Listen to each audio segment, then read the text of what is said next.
No music control. We're just going to do this now. Let's go.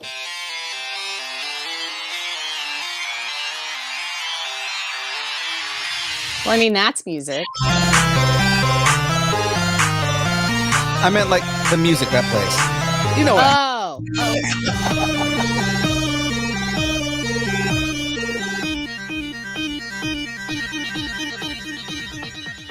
Distance nerding.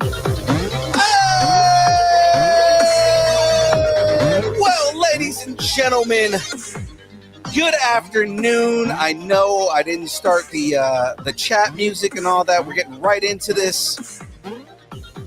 Well, good afternoon, ladies and gentlemen. It's your favorite time of the week, my favorite time of the week. It's Thursday. It's that therapy day.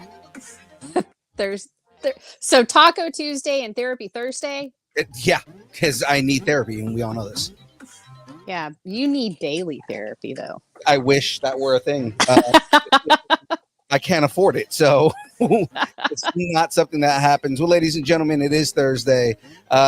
Here on the screen with me, of course, is Jen, the most spectacular of spectaculars. What? No, I'm not. You hush that. You stop saying nice things to me, or I'm going to have to be nice to you back. And we know that never works. It works when you're nice. Yeah. Everybody likes a nice Jen. Of course, ladies and gentlemen, I am your boy, Young Phil. Whoa, the chat's already going off. Let's see. We've got Say Wong in there. Screw up. It's like James is locking. James doesn't do the Thursday show. You guys should know this already. Yeah. Tater Bob says, let's get the show on the road. Tater Bob. Sandra says, this therapy is much cheaper. No, it's not, because I still have to pay for Lego. Yeah, but you would have to pay for therapy, and therapy would tell you to Lego, and then you'd have to pay for Lego as well. I like that. It tells me there to you Lego. Ladies and gentlemen, let's get into the sponsor here. Of course, this show is brought to you by the fine folks over at, wait a minute, before I do that, let me cue it up. Fine folks over at Debbie. Yes.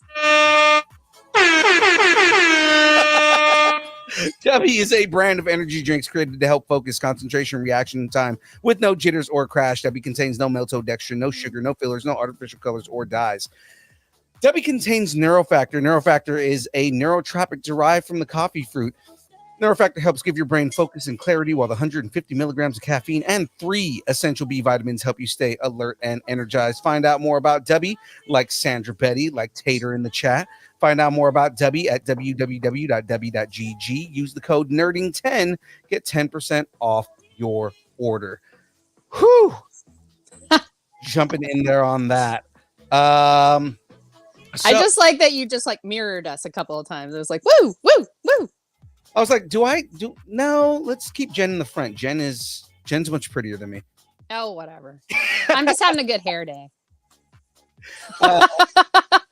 We'll go with that. Well, ladies and gentlemen, let's get right into this guest, because I do want to respect his time and everything going on.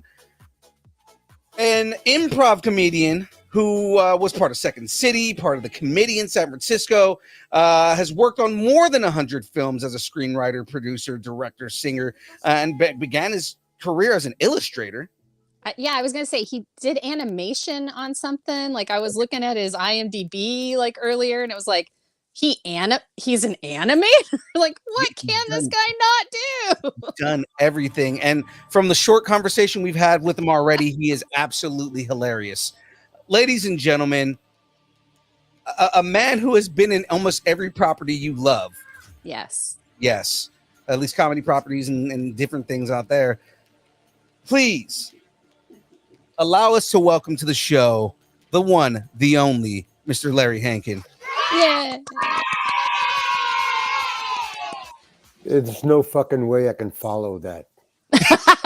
Well, I hear that a lot, and I did that all off the top of my head too. So, I mean, the worst. No, seriously. I used to be a stand-up comedian. That's how I started in show business, doing stand-up. And I really like being funny, and a good learning curve. So finally, right before I became an actor, in the last days of being packing it in as a stand-up comedian, people would be, I do nightclubs, and the nightclub would say, and ladies and gentlemen, the funniest guy in the world, Larry Hankin. And I would die the rest of the time. You can't follow that, man. No. It would just kill you. I mean, you'd see the audience just go, oh, man, just. Be like, oh, this Take me- guy? They're just like, but is he really the funniest guy in the world? Yeah, I mean, there's no way. If you say this guy's the funniest guy in the world, then there's no way he can be funny at all. Yeah. I mean, that's just the way. So, so next time you introduce somebody who you really respect, don't introduce them at all.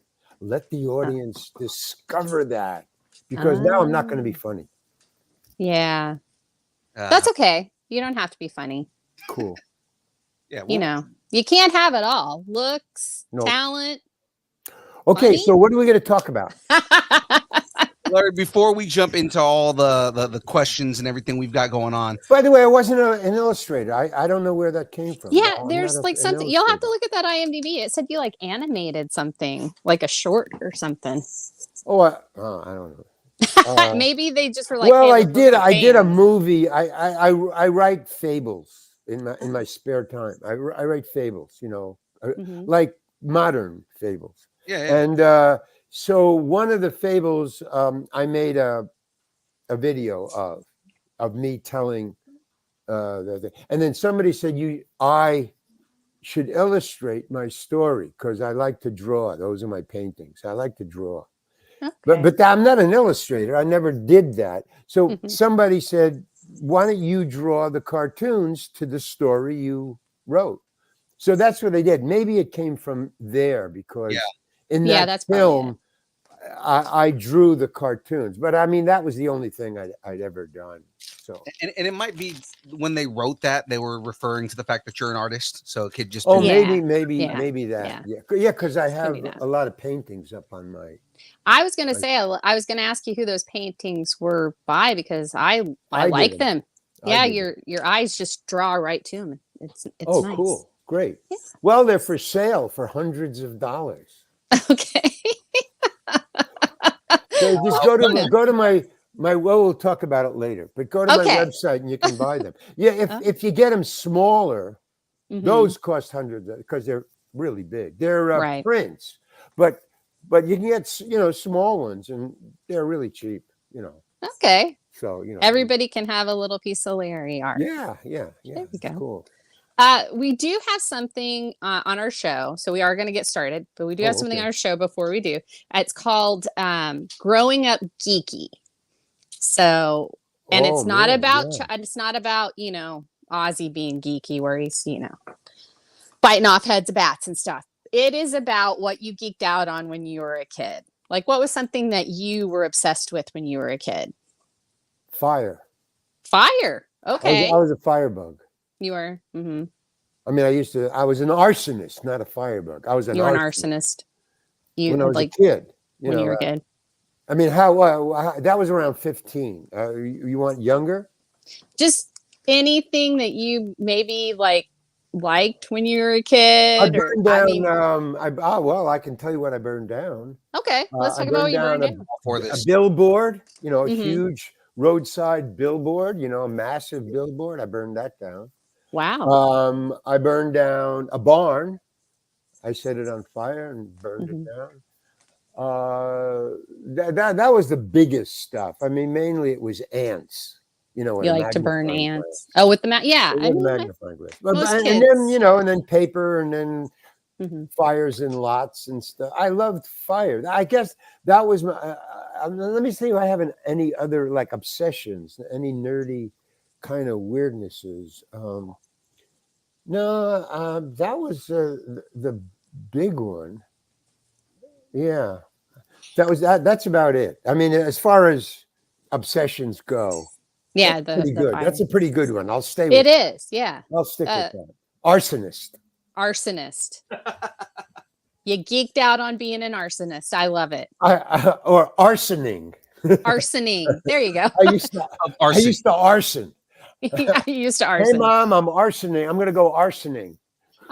with my I'm a dad. recovering arsonist. I no longer practice arson. Well, an arsonist. Okay, honey, don't get into any trouble. Well, what is young Phil doing? I see this.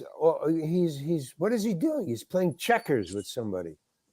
He's What is he doing? building Legos. So he's doing the big Lego kits that you can get that are like super detailed.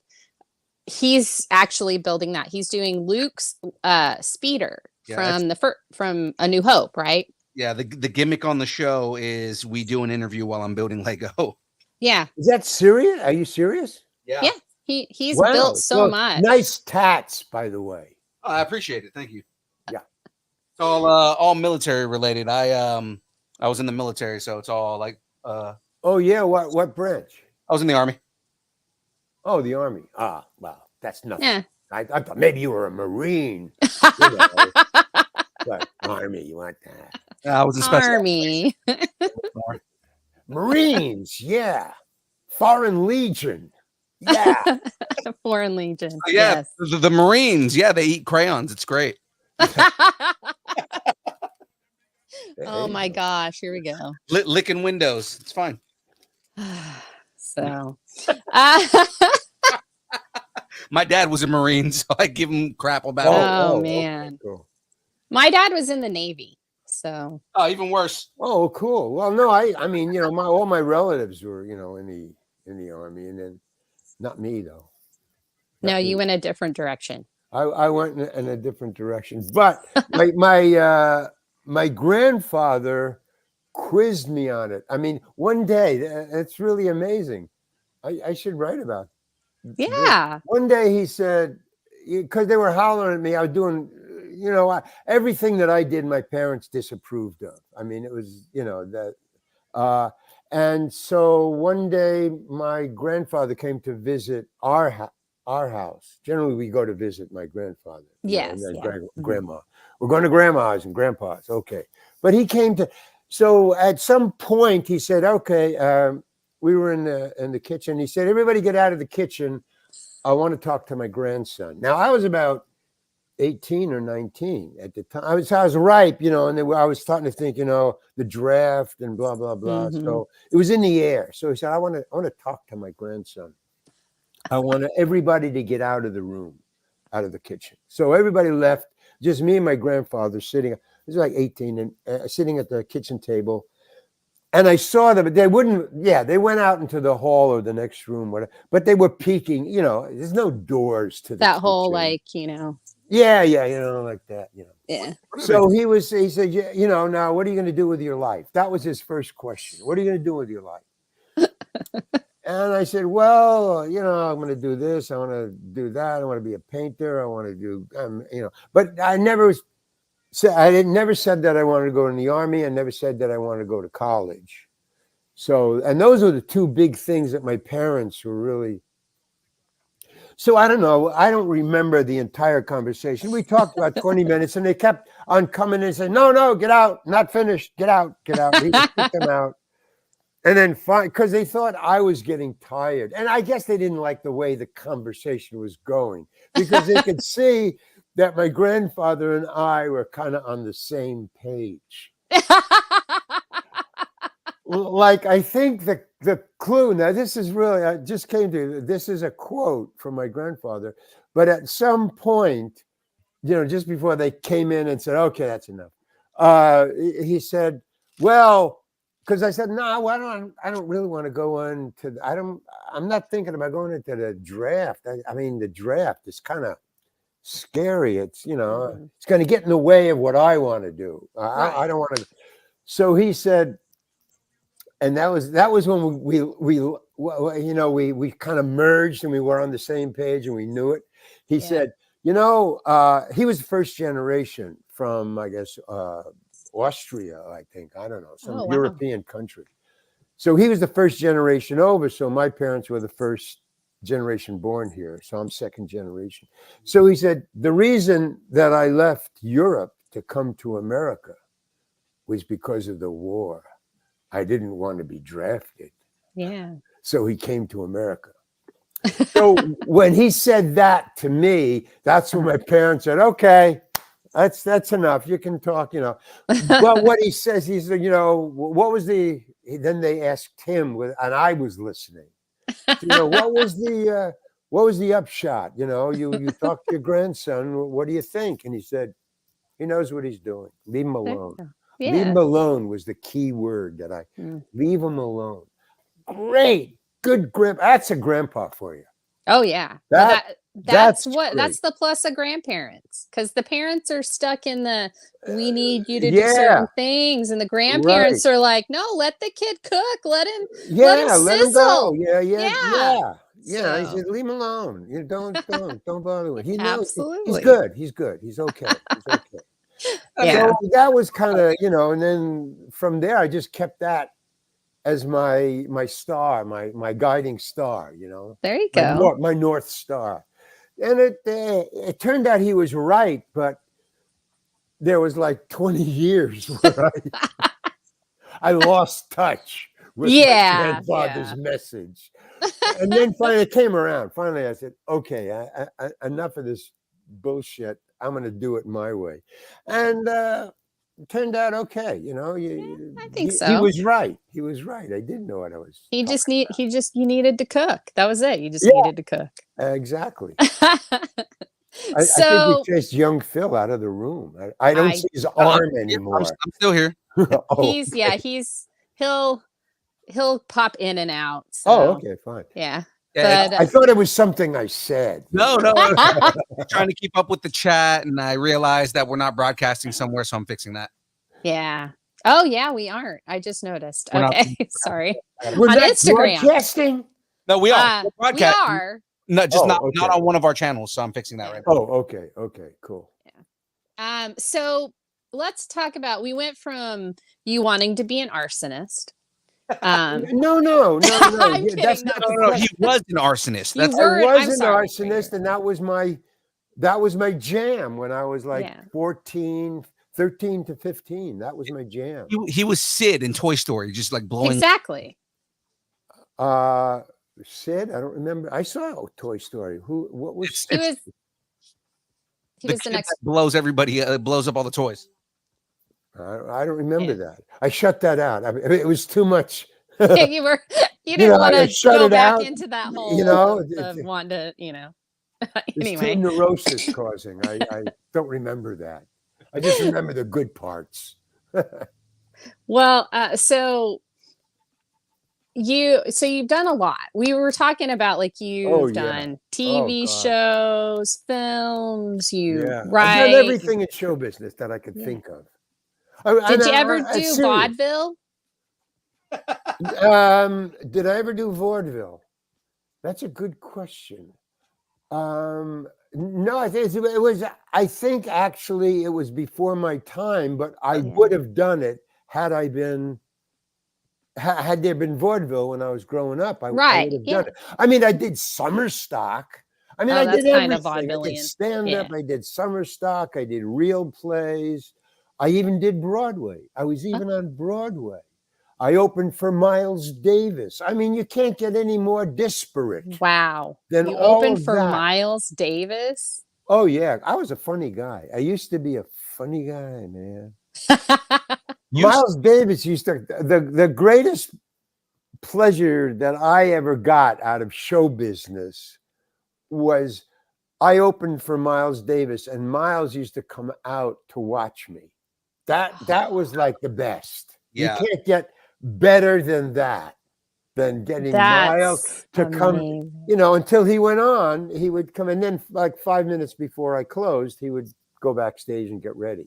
Right. And I thought, wow, man, Miles he's the coolest. He was. That's awesome. He was. Yeah. He was very cool. Oh, man. And I mean, I was there. Oh, wait a minute. I got something even better than that. Oh, how could it be better than that? The nightclub was called the Cellar Door. It's a famous nightclub in Washington, D.C. Yeah. And I was booked there. I'd done it before, with other acts. I would open for other acts. Mm-hmm. But what they called me, I think I did it 3 other times, over like 2 years, Mm-hmm. And they called me. I'm getting all choked up about it. They called me and they said, you know, are you open? Are you free on blah, blah, blah, these dates for 2 weeks? I said, yeah.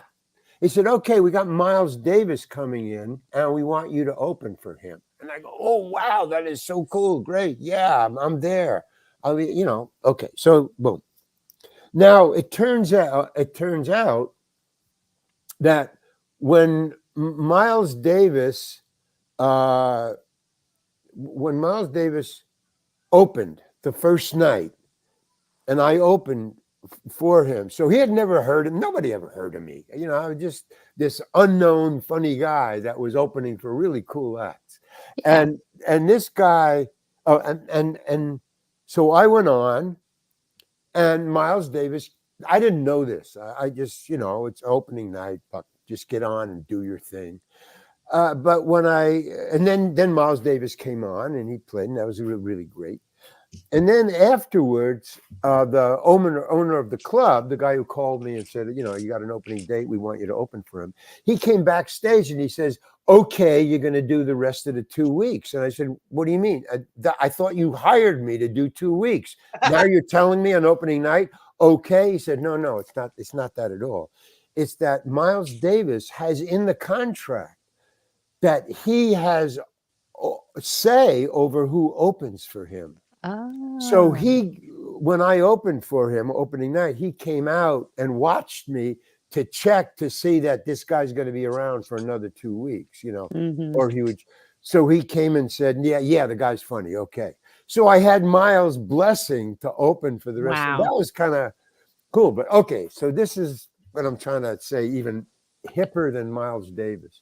It was in Washington, D.C. We were going to be there 2 weeks. And all of a sudden, on the third night, so, you know, you open a Tuesday, Wednesday, Thursday night. The owner again comes back to me, the backstage before I go on. And he says, okay, look, we just got a phone call from the Secret Service. The president of the United States at the time was John Kennedy. He said, the president of the United States and his wife and entourage are coming to see Miles, but the Secret Service wants to give us a heads up, but they won't say what night because it's got to be secret because it's the president. Yeah. So we didn't know. Presidents and theaters don't mix either. Yeah. You know. So, you know, I was like stressed out of my mind. You know, not only am I opening for Miles Davis and, you know, wow, but now the president is coming and they won't tell me when. And I don't know, you know, is it tonight? Am I going, you know, I'm in the middle of the act. I'm thinking, is he laughing? Is he here? What's going on? You know, it's just shitting too much. Miles Davis and John Kennedy and his wife and Bobby Kennedy and the entourage was Secret Service, you know. Right. Okay. Yeah. So we didn't know. In other words, they didn't even tell us the night that he was coming.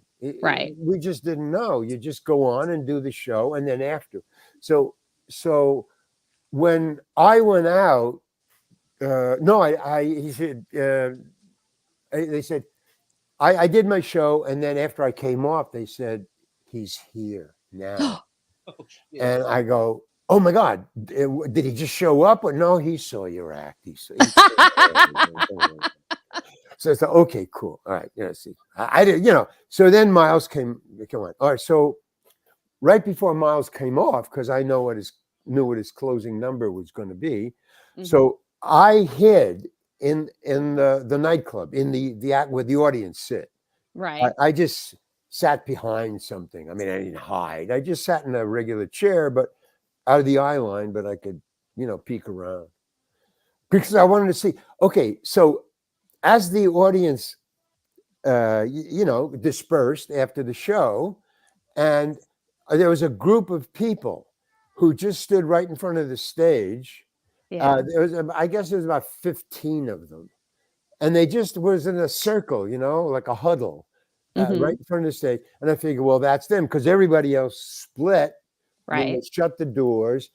And then they just stood like in this circle. And I recognized Jackie Mhm. Oh my God, that's Jackie right there. And I didn't know which one was John. I suspected one of them was Bobby and his wife, and then there was another governor or senator or something like that. I couldn't figure out who was John Kennedy, but he was there. I mean, he was there because the Secret Service saw me. They spotted me. Right. Yeah. You know, I'm going like this. I mean, I wasn't trying to hide. Right. Really, I just wanted to hang around. I see, Yeah. hang around. So I just peeked out, and one of the Secret Service guys goes. He looks straight at me, and he goes, "All right." So then, so I thought, okay, I did well. I mean, Yeah. fine. Okay, that's all I wanted to know.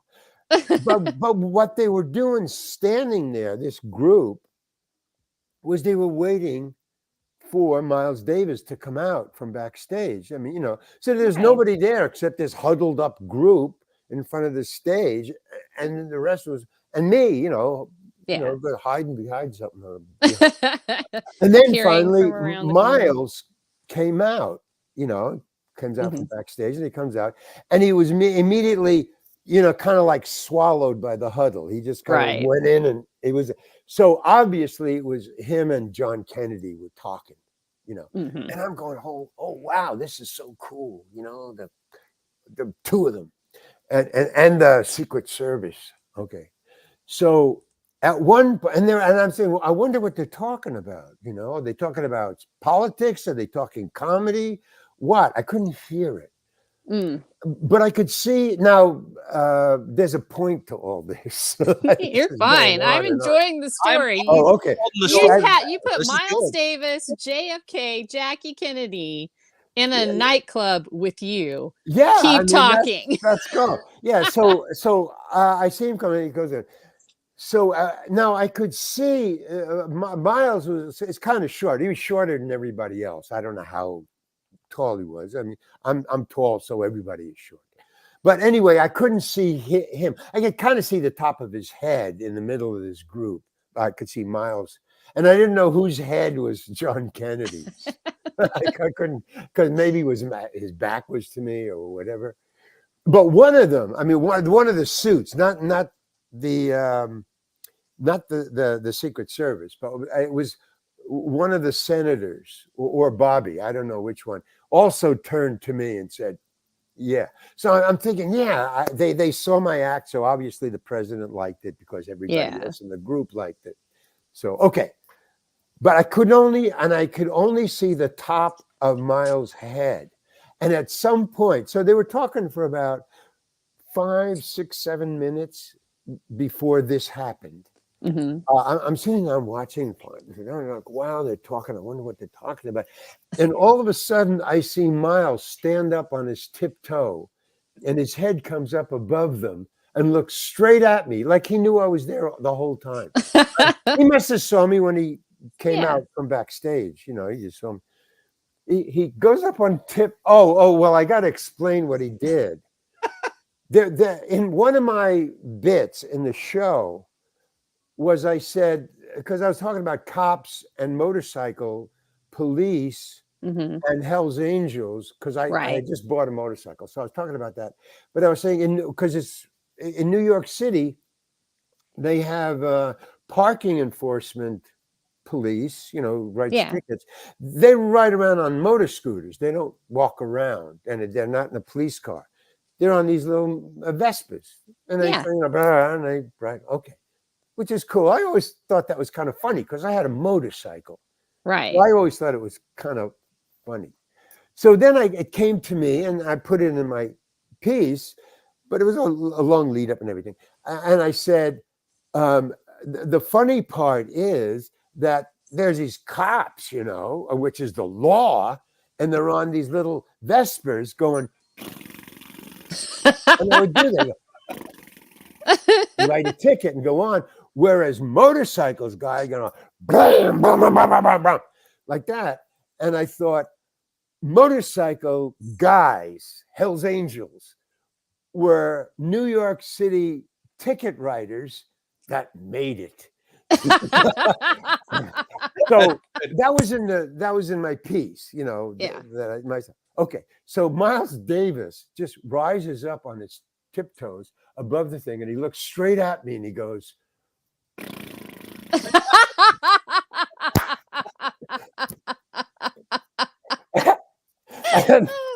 and you know, Kennedy and then what the fuck was that all about?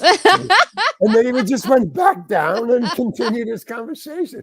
So that was really cool. So I mean, yeah, I guess I've done a lot in my show business career.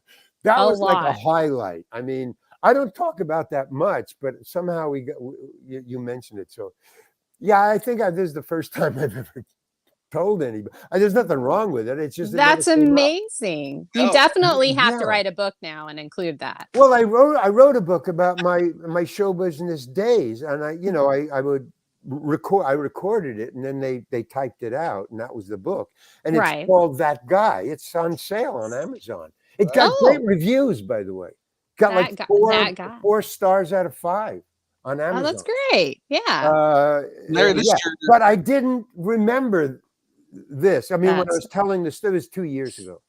But so when I was telling the book on the phone, having it recorded to be typed up, I totally didn't tell this story, but I should. Well, in the next one, I'm writing another one. So there you go. You can.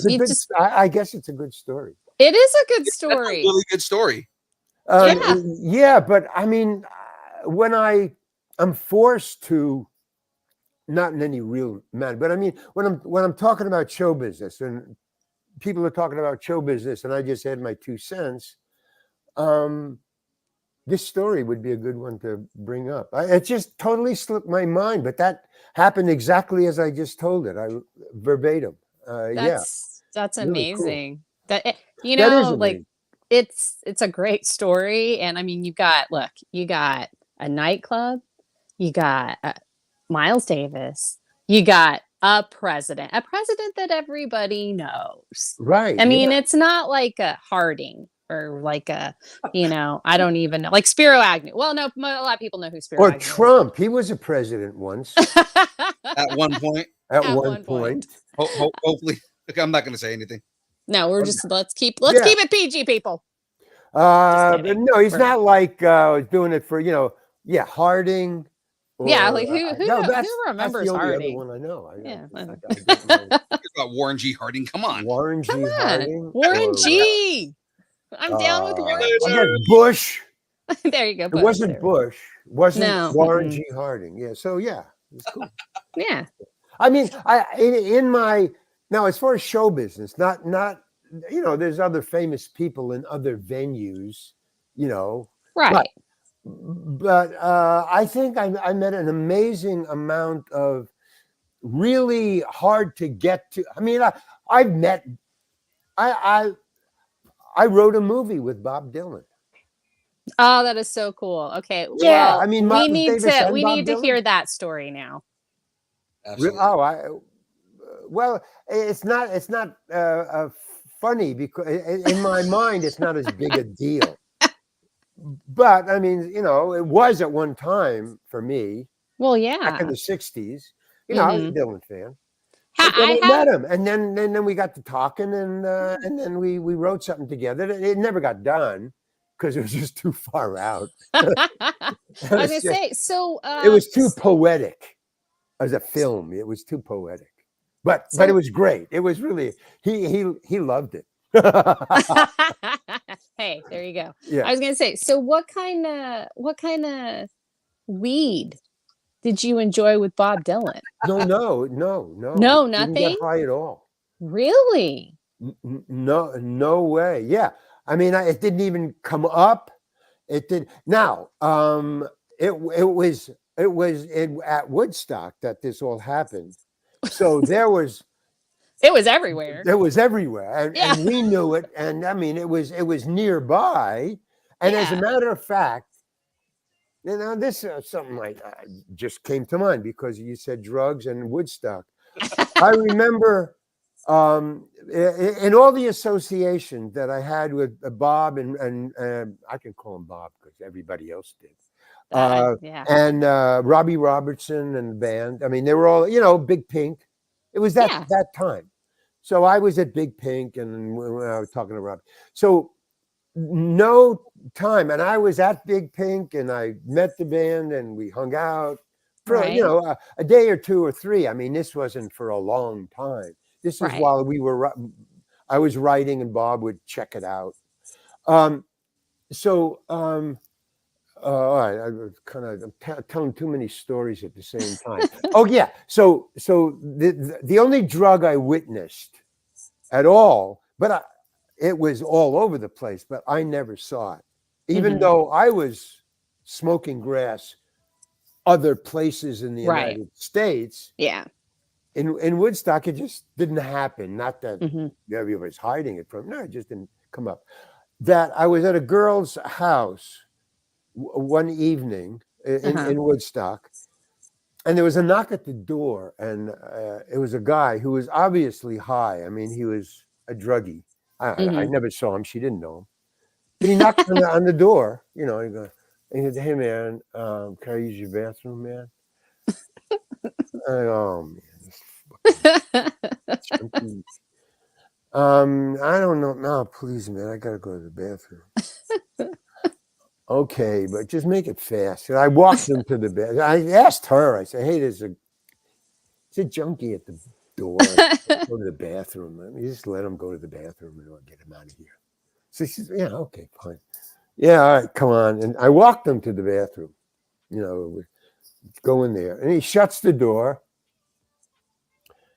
and he locks it from the inside. And he's in there. No, he didn't. I'm sorry. No. No, he didn't lock it because but he shut the door. And I go, okay, fine. He wants a little privacy. And I'm waiting, and I'm standing by the door, and I'm waiting. It's really a long time. And I go, "Oh no, man, don't." And I open the door, and he's out. He's on the floor, and I go, "Oh man!" I wake him up. Hey, come on, man! No, I'm shaking. Yeah. What? He's not dead. Okay, fine. Right? Yeah. Yeah, fine. So I take him out. Now it's like 9 or 10 o'clock. It's dark. It's in the wood. Woodstock is woods. Yeah. I mean, really, even the streets are So I get him up, and he's stumbling, and I get him outside, and if I let him go, he's going to fall down. I mean, that's how bad he was. Yeah. So I'm counting, and I'm walking up and down the block. I'm walking up and down the block until, this is what I was trying to do, is I'm going to stay with him until he can walk by himself. In other words, wake him up enough so that he can. And I left her in the house, Yeah. And I'm walking back and forth, and then finally, it must have been a long time. I'm walking back, and finally he was okay. He says, "Okay." I said, "You didn't go to the bathroom at all. You wanted to shoot up." I mean, that's what he did. Yeah. He shot up, and then. Yeah. And he said, "Okay, thanks, man." Thanks, man. And he wandered off into the night. I don't know. That is as close as I got, which is pretty fucking close. That is, yes. The drugs in Woodstock. There's so many, they have to just knock on strange doors to go to the bathroom. I mean, how many junkies do you have to have? Okay, but this was in the 60s. It was Woodstock, but it had nothing to do with Dylan or the band. This was in a house a mile away. I was just, talking to a girl. Just like, "I gotta poop, man." Okay, hold on. Up here. But working for, because I was hired by Robbie, really. See, the point was that Robbie and Bob wanted to do, because that was the band. They toured Europe together. They were all buddies, man. Right. So when they got back from Europe, they still wanted to keep working together, the band and Bob. So they wanted, but they wanted up the ante, which is really cool, because what they wanted to do was do this. Robbie wanted to do it. Robbie wanted to do a soundtrack to a movie for Warner Brothers. And they said, great. And he said, and Bob will write the lyrics. So me and Bob will write the music to a Carney movie. That was the conversation. Because Robbie, they were from Canada, Robbie and the band. Yeah. So they were into carnival kind of, as opposed to circus, as opposed to whatever. Right. They were into carnival, Carney, Carney culture. with Carney culture. Yeah. Yeah. Now I can see where it gets weird. But I wasn't. But I didn't say that. He kind of guessed it, but it was too late. I already signed the contract. But when he said, "Do you know anything about carnivals?" I said, "Yeah."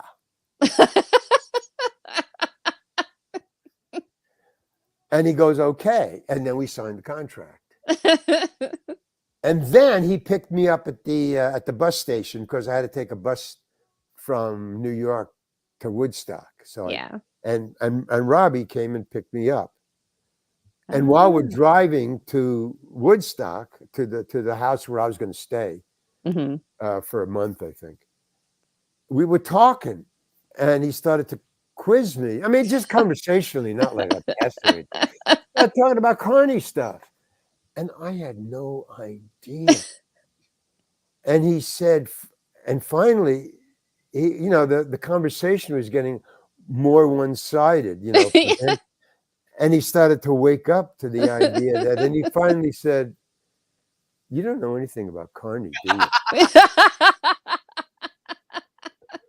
And I said, "Well, not really, but we'll do it. Don't worry." And there was no more conversation for the rest of the ride. Oh God, that's just got to be awkward. Oh, well, oh man, it was the longest ride ever. And then I'm telling you the worst of it. So I told you the best. Now I'm going to tell you the worst.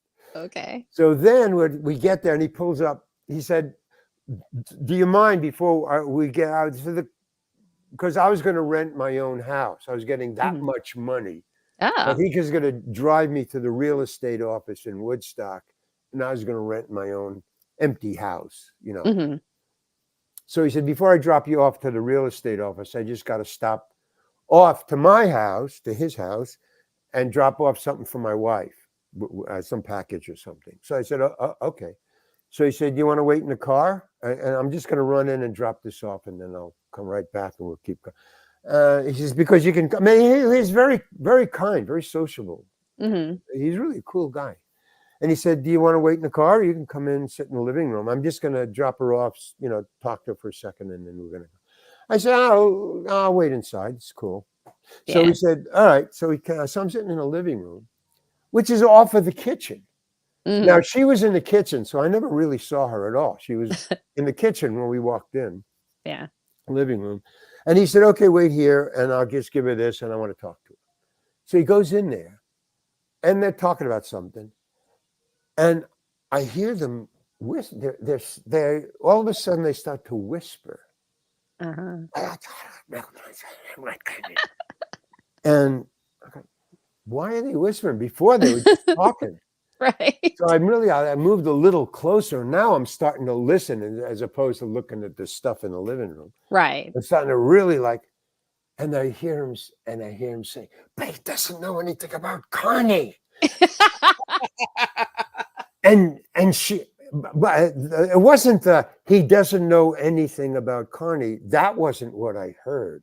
It was but he doesn't know. Oh, yeah. But knows what came before that. Yeah. And but he doesn't know anything about Carney.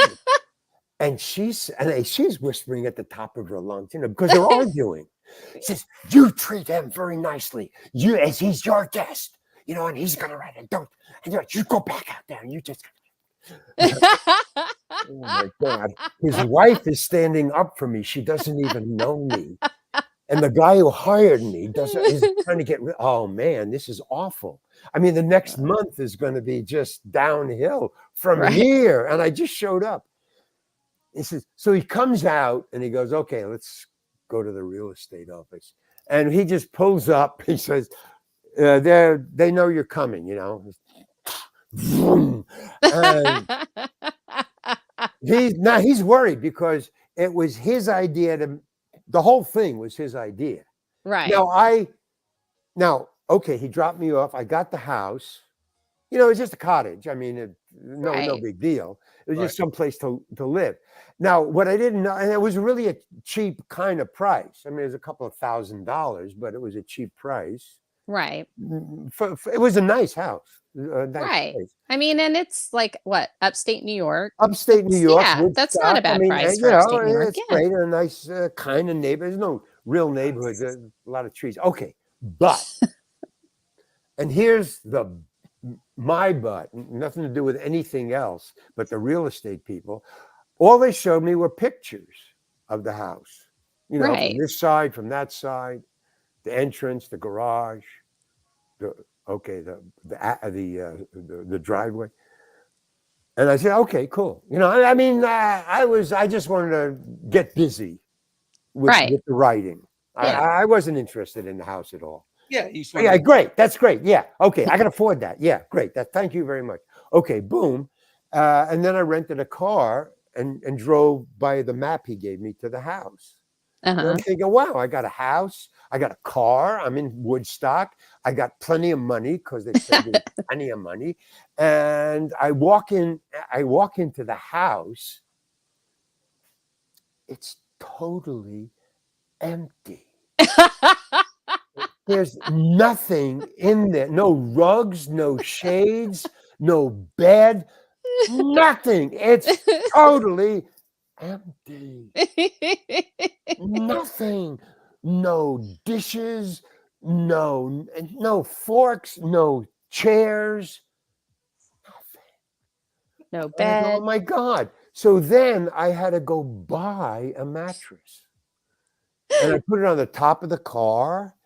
And I had to buy sheets, and I had to buy covers, and I put it on the floor in the bedroom, and I had to buy another cover to go over the window. I mean, there's no shades, nothing. Oh, it's a man. bare house. So I had to go buy a lamp So you could because have light. and this is really weird, and nobody thought of this. Not even me, the writer. I buy a lamp because basically the band, you know, they just wanted to play. Right. So during the day, we played football, you know, backyard football, just throwing it, touch football, no big deal. Yeah, because it's 5 guys, man. What are you going to do? You have the whole day to yourself. And I would write at night. That was the whole deal. And I would go home and I would write. So I bought a lamp, but then I didn't have a typewriter. How are you going to write? I mean, so I called Robbie and I said, Robbie Robertson. I called Robbie. Yeah. I don't have a typewriter. I don't have anything. This place is empty. He goes, oh, wow, man. And he was like very gracious. He goes, okay, all right, just hold it. Don't worry, we'll get you one. Now, when we were playing football by Big Pink. Big Pink had a little field, like a backyard. Yeah. You know, that's where we played touch football. Little. Okay. So he did. So one time I had to go to the bathroom, so I went into Big Pink, you know. Yeah. So as I'm going through the living room, I see there was a typewriter on a coffee table in front of a couch. And in front of the couch, and in the typewriter is a blank piece of paper. Mm-hmm. And it had 3 lines on it, typed out. And it was like a start of a poem or a song, you know, it was da-da-da-da-da-da-da, da-da-da-da-da-da-da, da-da-da-da-da-da. So there's 3 lines. It looked like the start of a poem or something, you know. Mm-hmm. I looked at it, but and then the rest of the page was blank. And I said, well, what is that? He said, that's how we write songs. And I said, well, how is that? I mean, what do you mean? He said, well, what you're supposed to do is you're supposed to write a rhyme. It's two things. It's da da da da da da rhyme word. Mm-hmm. Da da da da da da da da da da da rhyme. Okay, So so it's those are like the three. Line 1 and 3 rhyme. Right. You have to write 2 lines. The first line has to rhyme with wait, not 1 and 3. Oh, I see. It's da da da da da da da da da da da. So it's 4. So Oh, what it's you 4. do is you write a rhyme and another line that somebody else has to rhyme. Oh, And so okay. you write 2 or 3. You get the thing how it's done.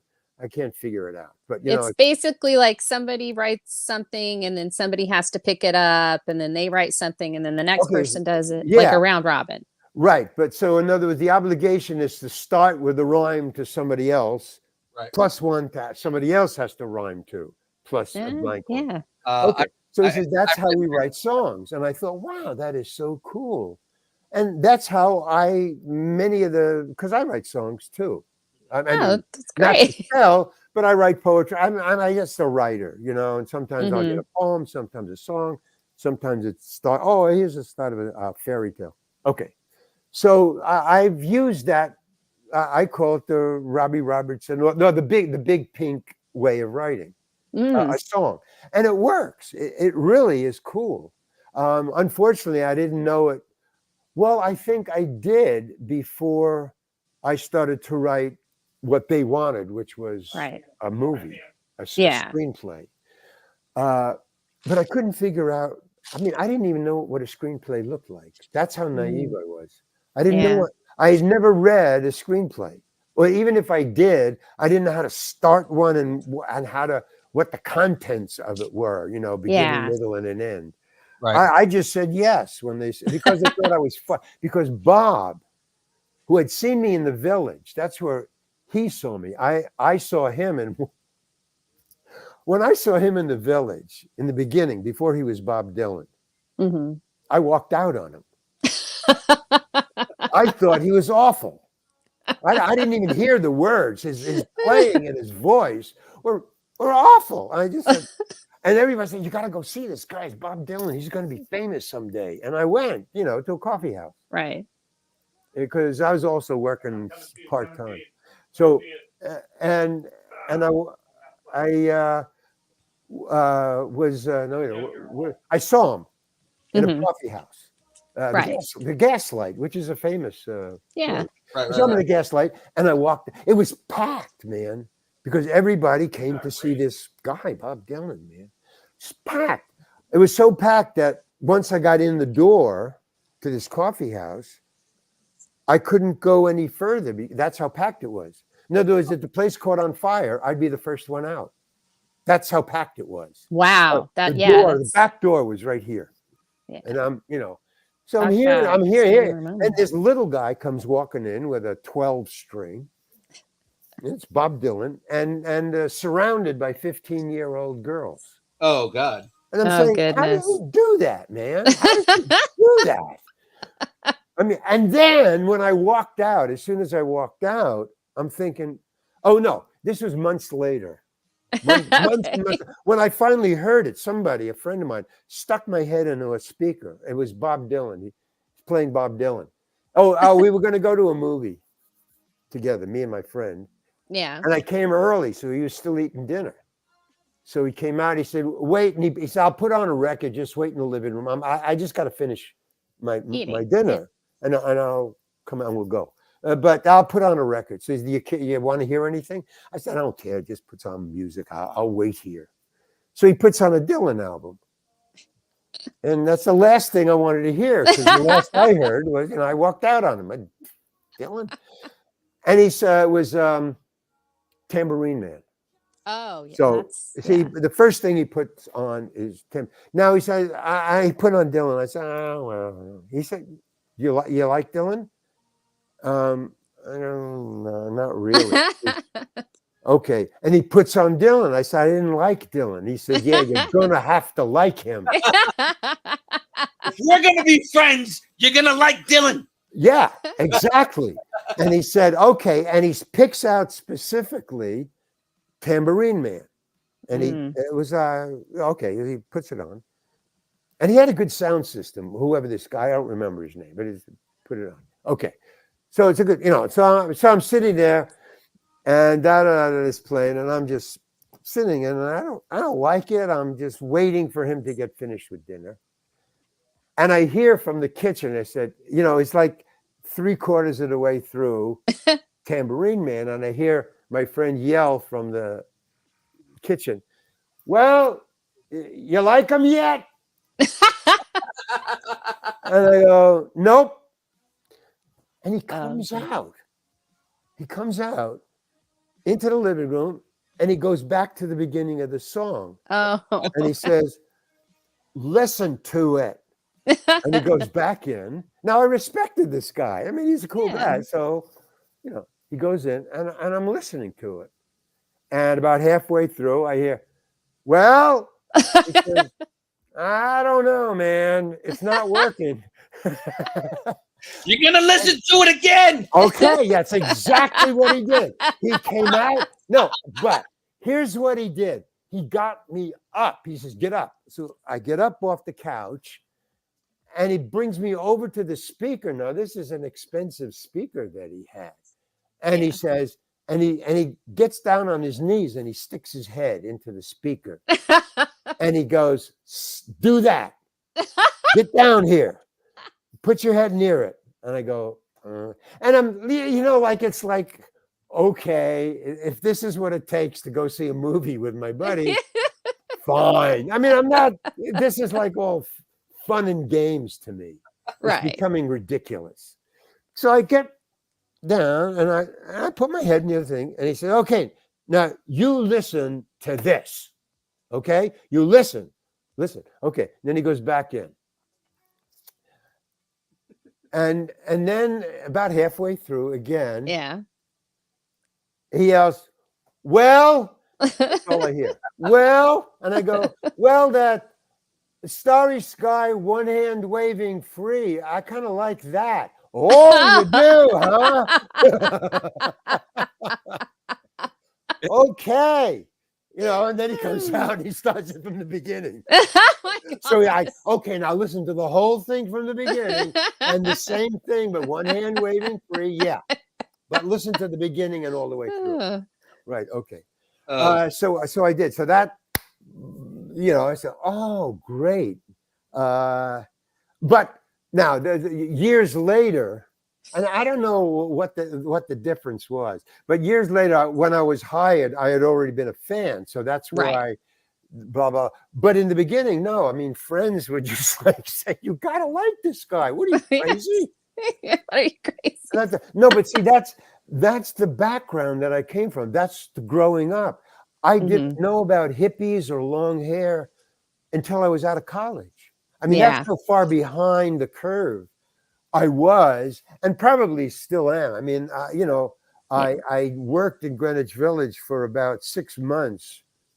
I mean, I had all folk singers and stand-up comedians giving me all the new stuff, right? And the '60s stuff, and the long hair, until finally you could, if you clocked me, you could see my wardrobe and my hair just changed. Longer hair, and I was starting to work kind of, with a tie and a suit. Yeah. And then slowly jeans and, beads and. There you go. But still, it took me, it took me until I got to San Francisco before I start getting high. I mean, marijuana. Yeah. Yet everybody in Greenwich Village was getting high like crazy on everything, and I was surrounded by it. So I was among it. I mean, I would go to parties where they would get high, and I would turn it down. Yeah. But I was a comedian, so when I got on stage, I was always looking for new material. You get 3 minutes, then you get 5 minutes, then you get 10. It's open mic night. Right. So I would start to, bring in the smoking pot and, and all that stuff. Right. So everybody assumed that I was a druggie too. I mean, at least Yeah. marijuana, because I was doing this stuff. And it turns out years later, I found out I'm a pretty good actor. So in other words, I had the small shit down about Right. Yeah. watching these people. So everybody thought, oh, well, he smokes drugs, so let's bring out the drugs. Larry's Yeah. cool. And I would just say, nah, I'm cool. Thank you very Yeah. much. I I'm even good knew how now. to turn it down. Yeah. I'm good. Yeah. So a lot of I'm good. And then, well, anyway, that's kind of the loophole where Dylan found out that I was funny. Because though I walked out on him, I didn't know, because when I was up in Woodstock and I talked to him and we were hanging out and playing touch football, I asked him, I said, by the way, where did Robbie come up with the idea to hire me to write this movie? I mean, I'm unknown, to small group of people, but Right. I'm not well known. I mean, George Carlin and Richie Pryor were big then. Right. I was starting to draw from them the critical thinking kind of humor, Right. political and all that stuff, and drugs and fuck and all that stuff. Right. Yeah. Bring it. So I had that, but I asked, I guess Robbie about. I said, "Where did you discover?" He said, and Dylan said to me, this is years later. Dylan said to me, "Oh, you worked the Gaslight and you worked blah blah blah and whatever other in Greenwich Village back in the day, right?" I go, "Yeah." He says, "I used to come and watch you all the time." Ah. Yeah, in between my sets, because he was at the Night Owl and he was at right down the block. And he'd say, he'd come in and he'd watch me, and that's when years later Robbie and him got famous. They said, "Well, who should write the movie?" And Dylan said, "Well, there's this guy in the Village called Hankin, Larry Hankin. He's up in San Francisco with the committee now." I had moved on, and Right. he said, "Get him to write it." That's all he said. And the thing that's dangerous about being famous, and I'm starting to get a little of it, and it's really not cool at all, is people start to have two things. They believe you and they have expectations about you. Right. And what they believe is not completely the truth. It's just whatever they hear. Or even they see and they imagine, they see me as Mr. Heckles, Right. Friends, and they think I'm Mr. Heckles. Right. They want, And, I'm on Cameo, and they address Mr. Heckles, and they want Mr. Heckles, not Larry. Right. They don't even know my name. So that was kind of weird that I assumed that Dylan is the same as everybody else. Right. I just assumed, well, he's a funny guy on stage. He can write a funny screenplay. No, man. No. That's a whole other job with different job specs. I mean, I never wrote anything while he was watching me, When I was in Greenwich Village, I would just write what I saw. I mean, no, I wouldn't write. I would get on stage because it was only 3 minutes to 10 minutes. And the thing about coffee houses is the thing about coffee houses, the open mic nights, which is where I got my training from. I just stayed mostly with the open mic nights. I did the regular, hey, can you do 15 minutes tomorrow night when we have a folk singer and you can open? So I did that. But Mondays and Tuesdays and a little Wednesdays, I would seek out all the open mic nights I could. So if yours was at 9 o'clock and yours was at 10, I'd go 9, 10, 11, 12, and back to the late show at the first place. So I do like 4 sets a night, every night, Monday, Tuesday, and Wednesday. So I got a lot of chops worked out. Yeah. So I was pretty funny, and then I joined Second City, and I did that because I was funny, you know, Right. in Yeah. Greenwich Village but making people laugh on stage is not the same as making you or Phil laugh. No, we're talking. So there's a bonding going on, you know. I'm talking off of what you say and I say. Right. But when you get up on stage, it's all you. Right. But if it's open mic nights, the audience, everybody in the audience, which is, it's never packed on open mic nights. It's random. And everybody's there because they came to see their friend do his or her 3 minutes, folk Right. song or comedy.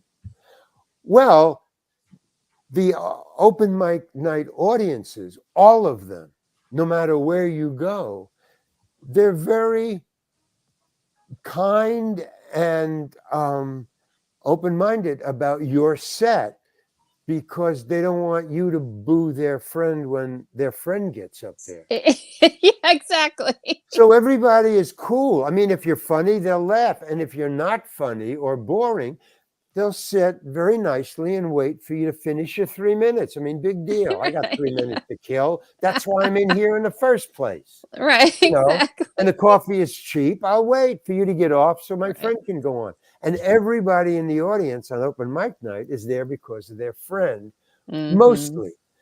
And if you just come in just to, you know, have a cup of coffee, then you see what's going on and you do what everybody's doing. You are polite and you wait.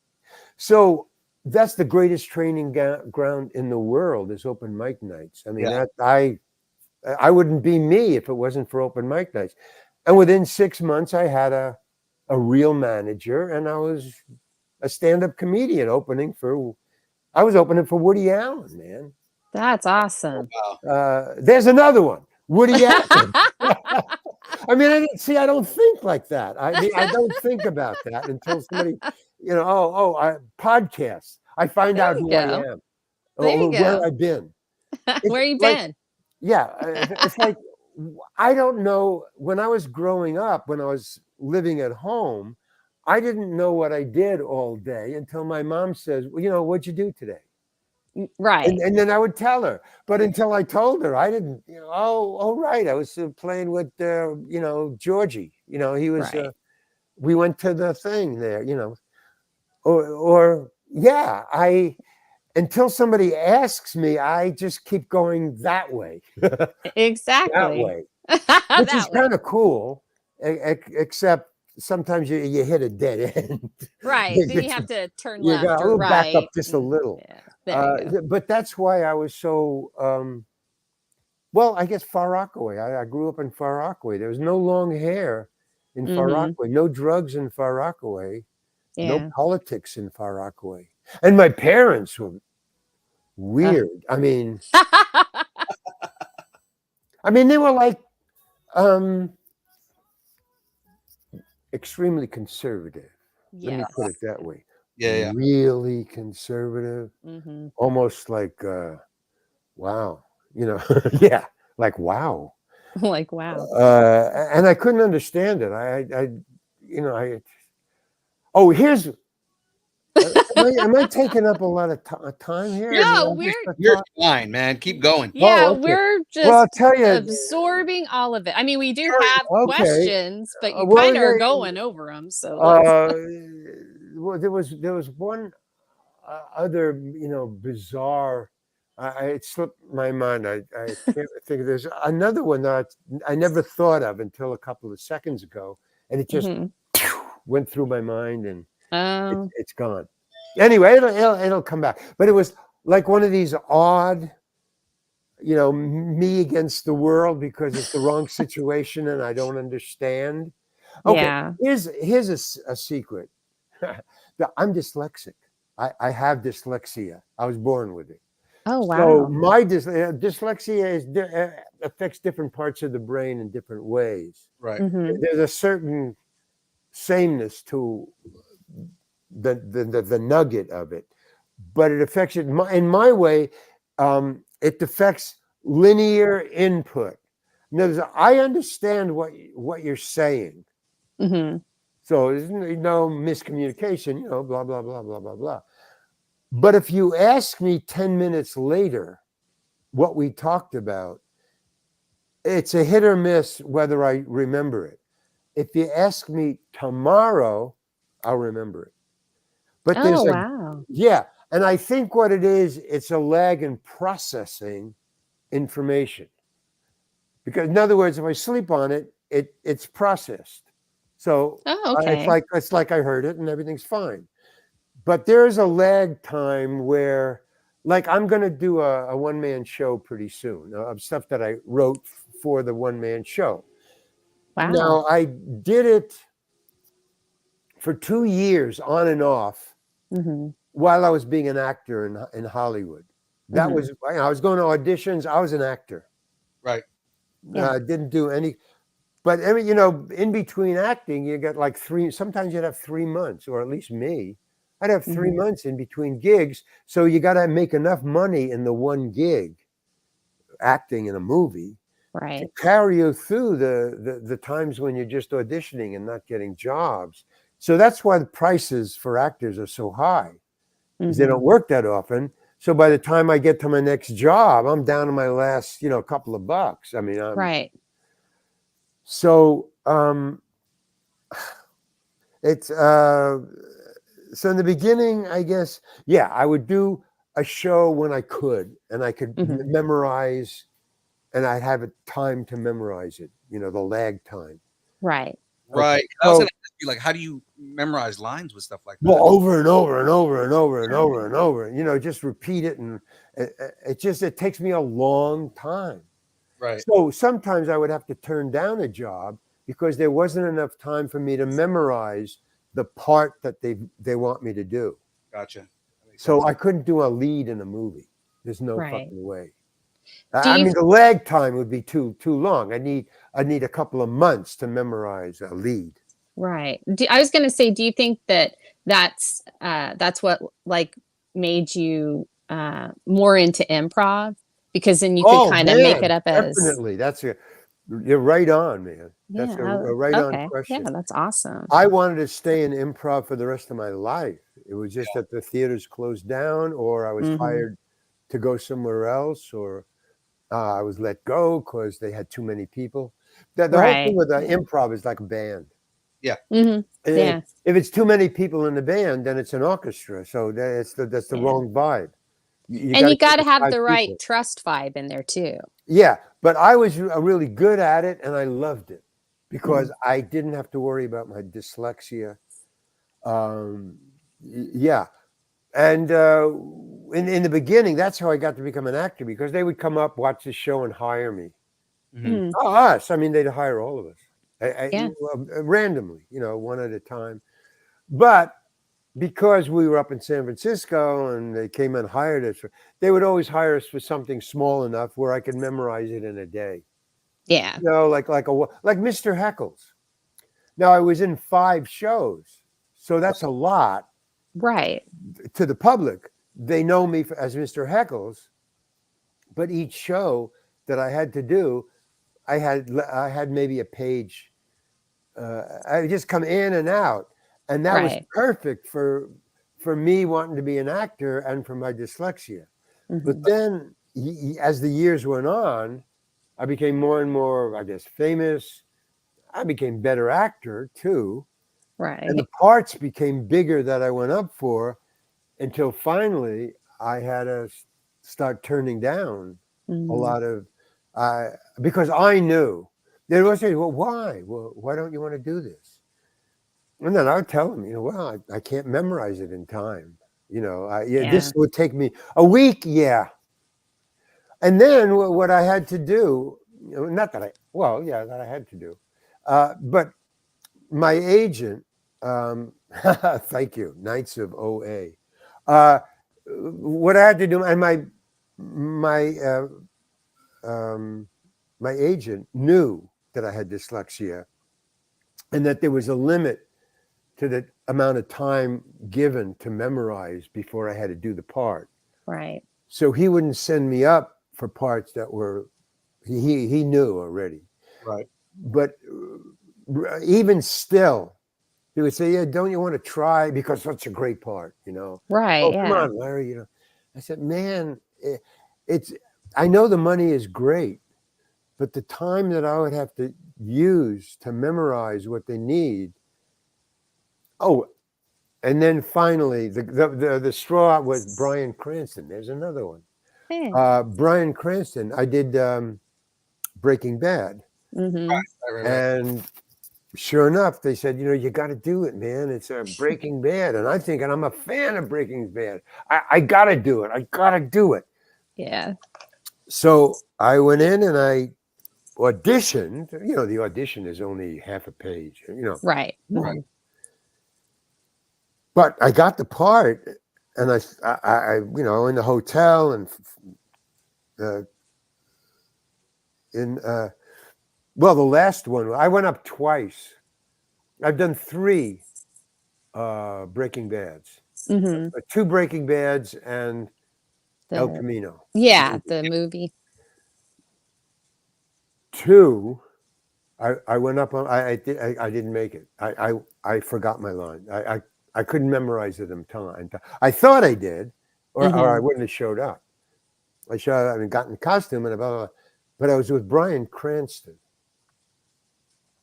Now, one time I just didn't admit it, that I didn't have, and I improvised it. In the first one, the second Breaking Bad, where I kept them out, the cop, the brother-in-law, out of the Winnebago. Oh, and yeah. Aaron Paul and Bryan Cranston were hiding in there. That's why I kept them out. And I had to come up with a lot of legal terms to keep them out. And I couldn't memorize that. I thought I could, but I couldn't. And I wouldn't tell anybody because I didn't want to be fired. I wanted to do the part. I didn't care about the money. I wanted to be on Breaking Bad Right. a second time. The first time was very small. I didn't have to worry. But I wanted to be repeating. Right. And I wanted to be in the movie. We all knew that there was a movie in the distance. And I thought, Old Joe, and that would be cool. Okay, so I didn't tell anybody. And if you watch the scene, and you'll see what I'm talking about. But you got to watch the scene. You don't have to watch the whole thing. Just that scene. It's really cool. The reason that I did the part and went to the audition was because the part was that big. It was a little more than a half a page. Maybe, I think, a page. Maybe. Yeah. But I know it was plenty. I mean, my dyslexia doesn't figure into that at all. I'm an ordinary person, just memorize it. Right. And I love the character. So great. I do it. Okay. Second time they go, okay, it's just that it's one thing. And then the second time, keeping them out of the Winnebago, when it was written before they even asked before it was even put up to go on. Yeah. When it was just first written, Old Joe didn't have that long speech. He didn't have that. Oh, okay. It was just, you can't get in there. Yeah. I did a couple of more things, but it was just, hey, no way, you got to come back with a writ, you got to. Right. What? Finished. Okay. When I get there, the day, and I'm thinking, wow, man, 3 times. No, this is the second time. So I'm doing another one. It's a short thing, 2 short things on Breaking Bad. This is going to make my career. I go in and I get to my dressing room and I'm thinking, it's a little thing. And they always put your part on the dressing table. So when you show up, it's like a tradition. It's fancy. For all things, for all TV. It's not just Breaking Bad. Oh, So when you show up, your part, and if it's, the lead, and then the book is right there. Okay. So I go and I see my part is now a full page. It's an essay. It's a speech. Yeah. It's a what do you call it? I don't know. Monologue, basically. It's what? It's a monologue, basically. It's a monologue. Yeah. It's just me. And it's everything, every kind of legalese to keep him out of there that they looked up on Wikipedia and in the legal, whatever. Oh shit. And I go, exactly. Exactly. So I come in and I see it. And generally the AD, who is a young man about, in their 20s, 19, 20, 21. Right. They take you to the thing. So he leaves me, he opens it up, he brings you into the dressing room. And I immediately go there and I go, what's this? Because now, all my antenna are up. Danger. I go, what's this? What's this? And he goes, oh, that's a new speech. Vince wants you to do it. He really likes you, old Joe. He really likes old Joe. So he gave you a big speech. I go, I can't do this. He goes, what? I said, nothing. Never mind. I want to talk to Vince. I got to talk to Vince. Get me to Vince. Oh, Vince didn't come in today.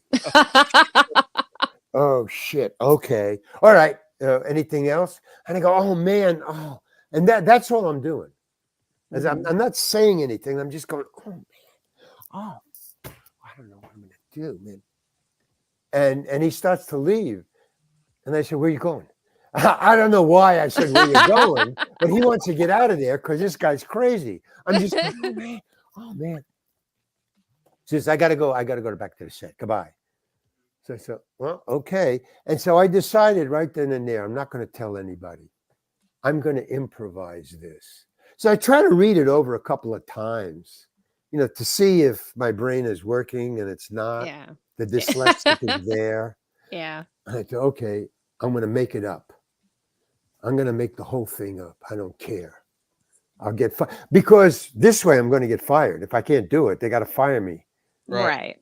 If I improvise it, I'll get fired anyway. So, maybe I can pull it off.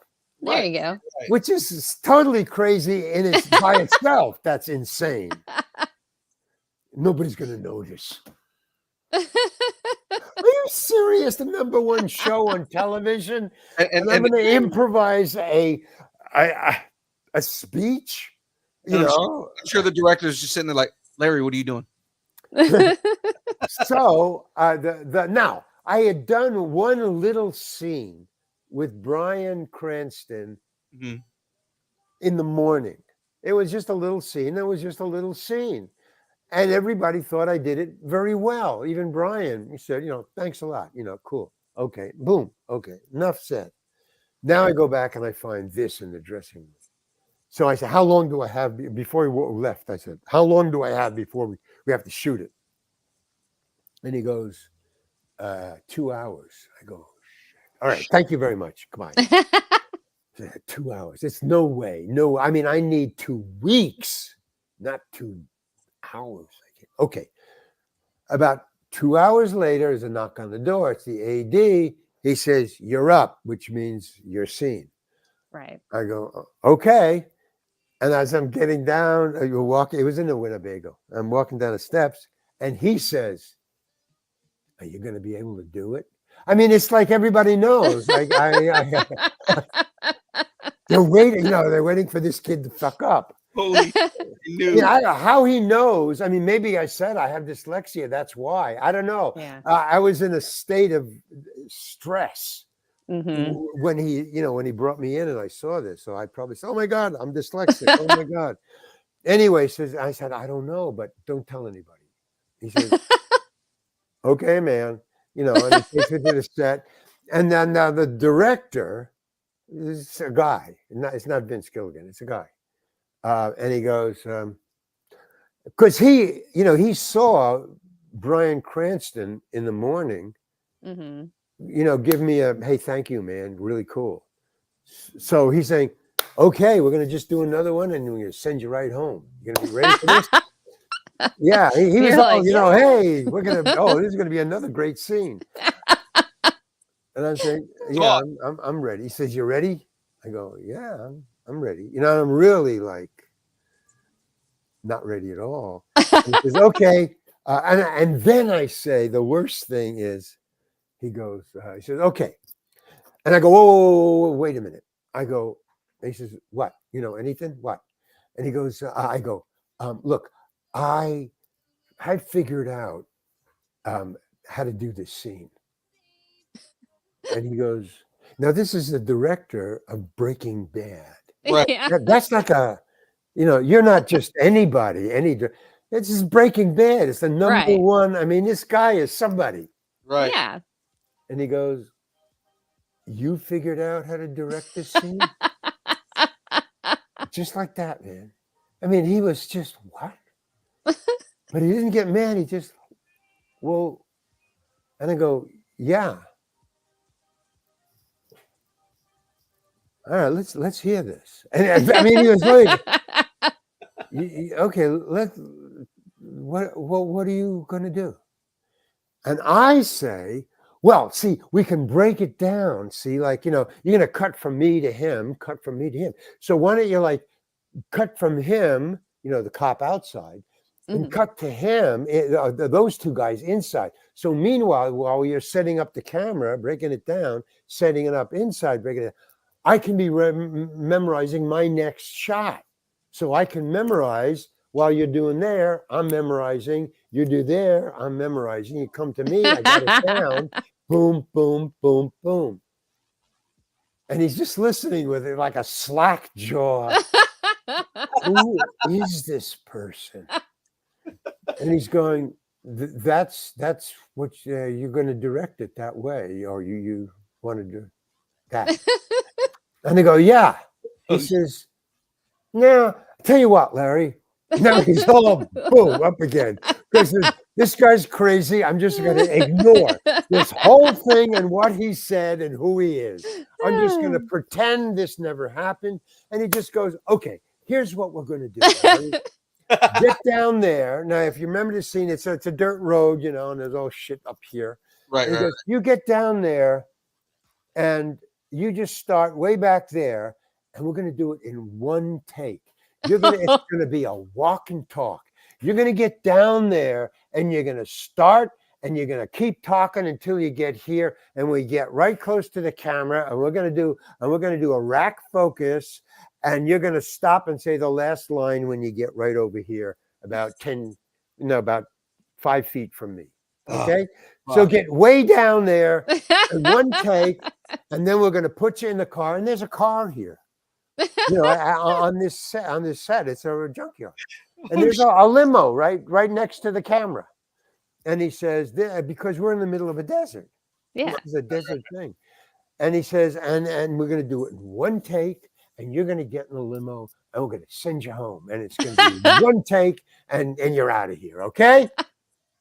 And I just said, okay. I mean, just like that, because I was dead inside. I mean, you have no idea. I'm the biggest fan ever of Breaking Bad. yeah. And the director is saying, and I'm dead in here. Because I know there's no way I can pull this off, but nobody knows I'm going to improvise. So I'm just going to say what I'm going to say. Keep the cop out of it. And here's my schooling. This is in other words, what I have to lean on to do this scene. Well, what the actor tells himself in his head. I said, don't stutter. Don't go, don't go, just keep talking till you get to the camera and remember the last line. That's it. Yeah. Okay, here we go. Okay, so I get back down there, and it's really far away from the camera. For a dyslexic, it's a mile away. Yeah. And he goes, you ready, Larry? I mean, what game are they playing? Because nobody is paying attention. You ready, Larry? Hey, it's going to be like in this morning, right? Okay. And I just start talking. And I'm walking and talking and walking and talking and walking and talking and walking and talking. And I say the last line. And I figure, well, I'm going to get fired now. And I'm talking and say the last line. And he goes, okay, great, Larry. All right, let's do one more take for insurance, and we're putting you in the car, and you're going home. Okay, let's do one more take. Take two. Oh, shit. Did I just memorize that whole thing? I couldn't believe it. And I didn't say, again, I didn't say anything. I didn't say anything. I just, do we have to do it again? And he goes, yeah, it's just for insurance, just the coverage. That's all, coverage. Okay. So I get back there and now I'm thinking, well, he says he got it in the can. This is for insurance. I'm going to improvise it again. Now, because I was an improviser back in the day, from Ben back in the day, I know that you can't improvise it exactly the same. It's improv, I mean, but you get the gist each time and the other person knows. So it's okay. And it's still a whole scene because you're going back and forth.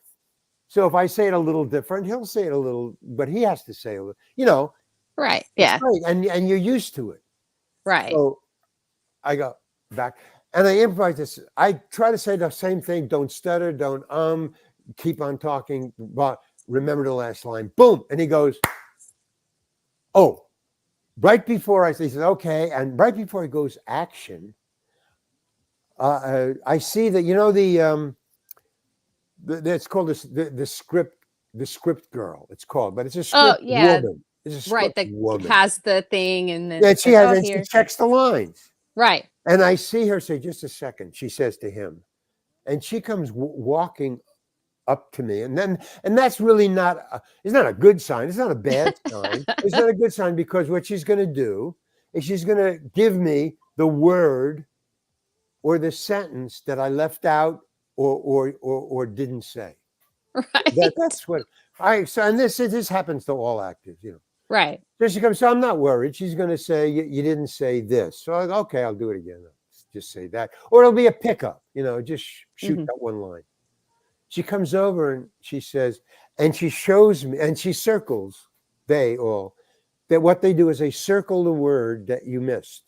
Or they'll underline the circle, underline and circle the sentence. Right. He comes up and I say, okay, now what did I miss? And she just shows me the page. The entire page is circled. Every freaking word is circled, and the whole thing is underlined. And I just look at it, and I just say blankly, well, but he bought it. I improvised it, so we're just doing it again. And she says, no, he wants you to say it the same way as written, Larry. And I go, why? And I hear the director from there. Is everything okay down there? And she says, well, I'm telling him what. And he goes, no, never mind. And he starts walking towards me. Oh, no. Now, when the script girl starts walking towards you, that's not good. When the director starts walking to you, it's worse. It's really bad. Right. And I said, well, I want to talk. So I see him walking towards, and I immediately say to her, I want to talk to the writer.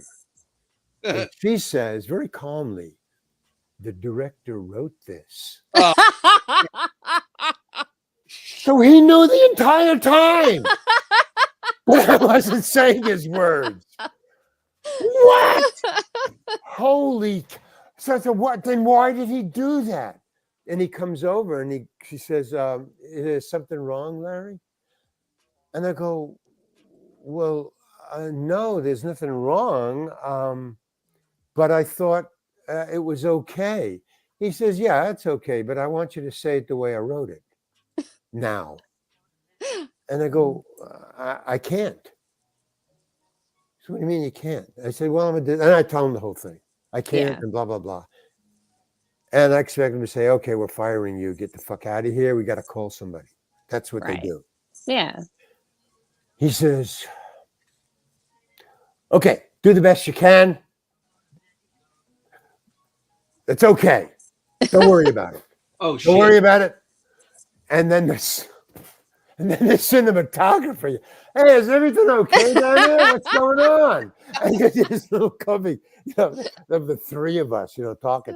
And he just turned, he says, don't worry about it. Everything's cool.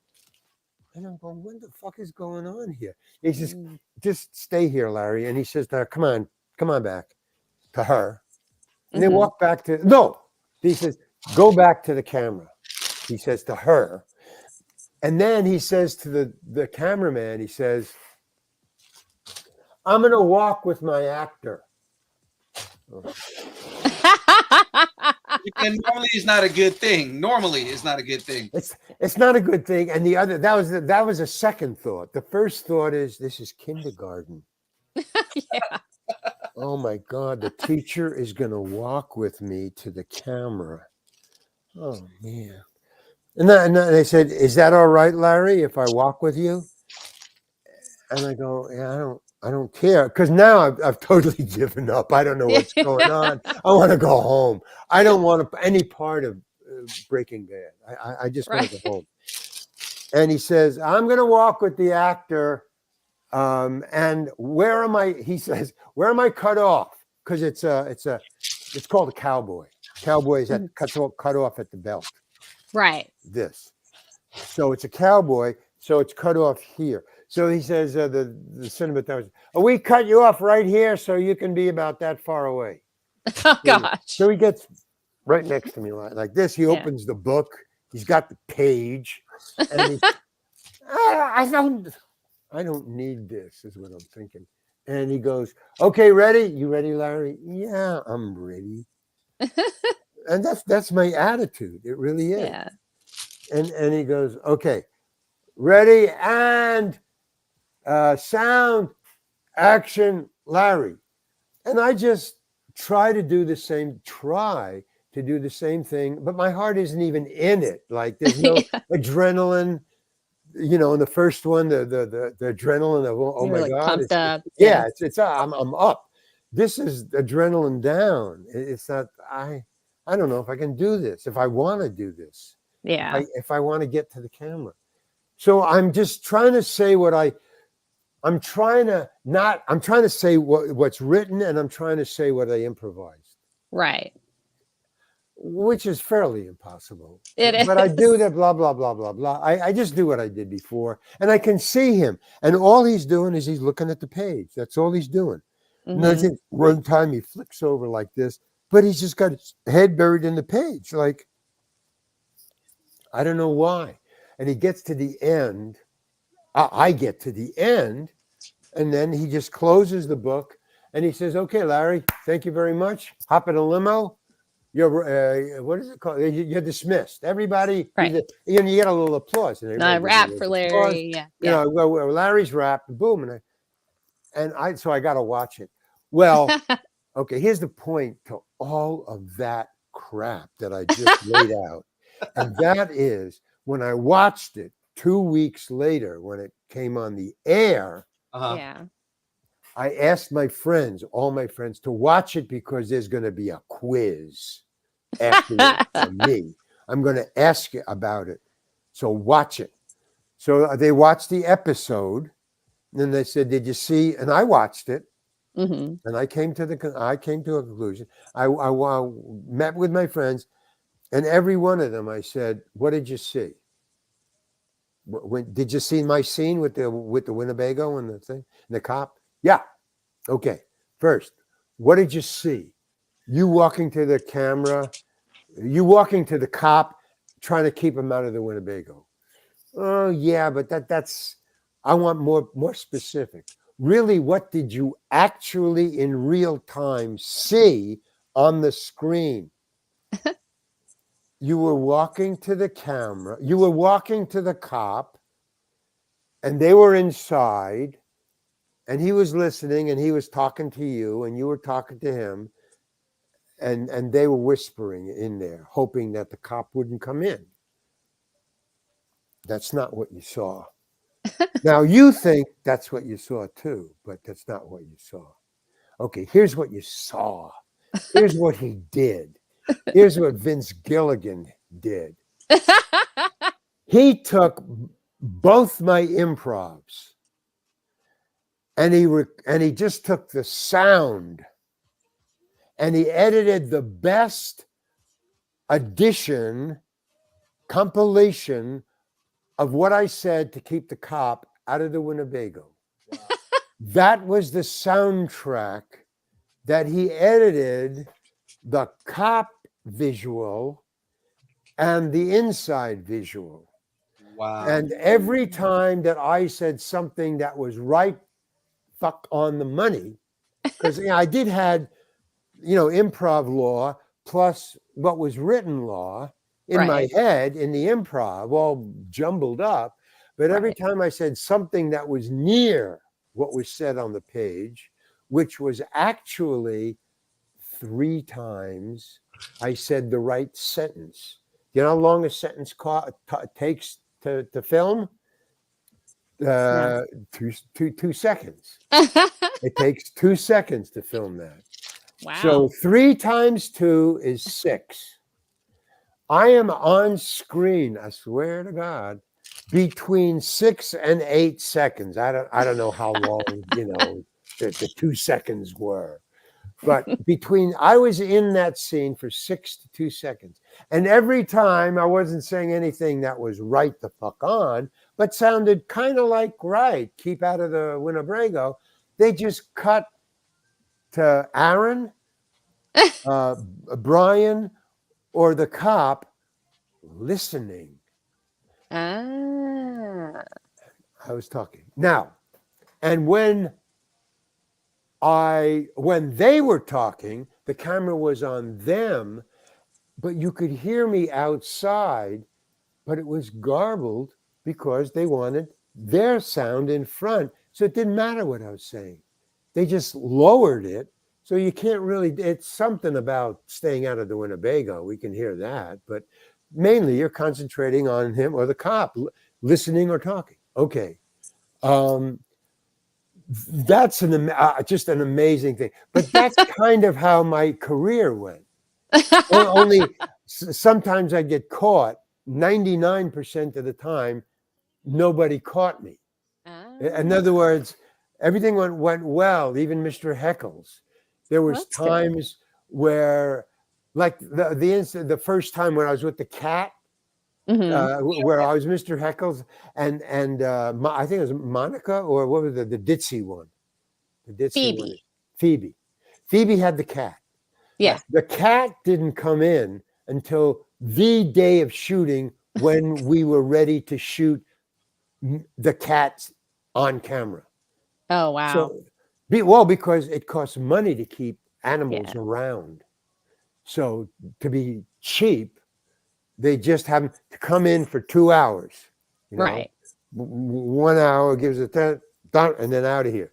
Okay. So they brought the cat in just before, the audience was already in. We were shooting for half a day. Everybody, it's all cat. Okay, bring in the cat. So during the 4 days of rehearsal, nobody. Phoebe would just mime a cat. There was nothing. She would do this and go and talk and do the scene. Yeah. Okay. Right before they said on camera, okay, you're up. Okay, Larry, ready. I'm behind the door, because I open the door, and so Phoebe is there now. They give her the cat, very calm cat. Yeah. And they give it, and now Phoebe, the actress, is a very calm actress. She's a wonderful, beautiful person. You wouldn't think she was an actress at all, but Right. man, she's cool. She's great. Okay. So she's done. They give her the cat, and she says, I want to hold it like this. Said, okay. And the cat goes along with it. I mean, calm Phoebe, calm cat. Okay, so when I open the door, there's Phoebe and there's the other one, with the black hair. Monica. They're there. Now, that's what's going on all during rehearsal. Okay, so now, action, we're filming this. So, and it's real. And he goes, and action. Larry, door. And I open the door, and the cat is scared shitless. and now, luckily, the camera is behind me, and she's kind of hidden for that one thing, that one. What? And she just, with all her strength, she grabs it and she's holding it like this, and the cat stops making a noise. Yeah. And all it's doing is it has clawed into what she's wearing. Oh no. To her arm. It was the arm that got clawed. What? I guess she's holding it like this, and the cat went Oh. with every. She did the entire scene. What? No cut. I mean, on her, on me, whatever. She kept that cat like this. We did one take. I think it's a Wow. one camera shot. And then when the director said cut, she relaxed her grip, and the cat went up into the air.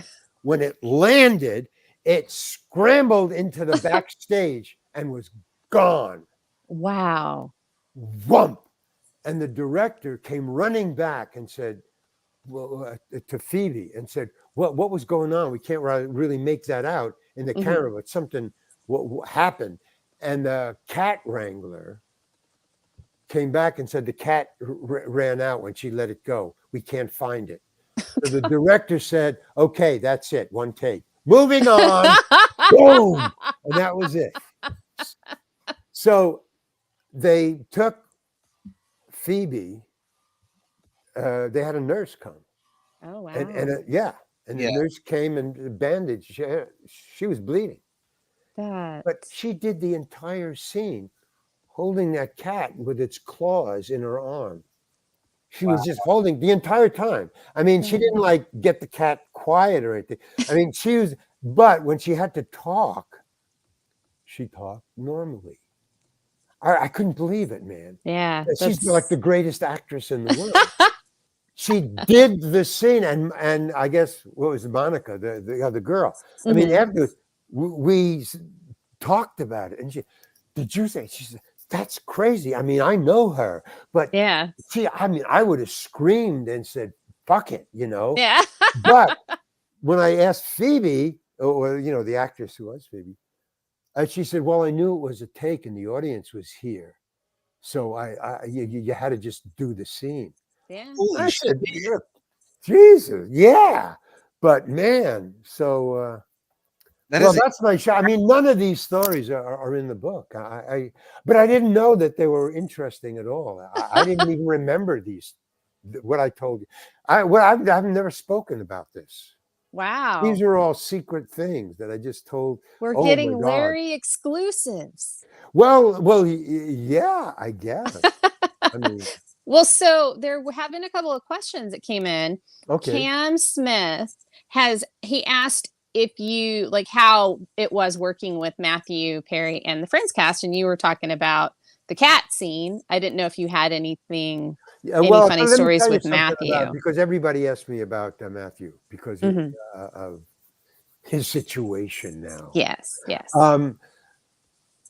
There's two people only who I ever had any kind of contact with on Friends.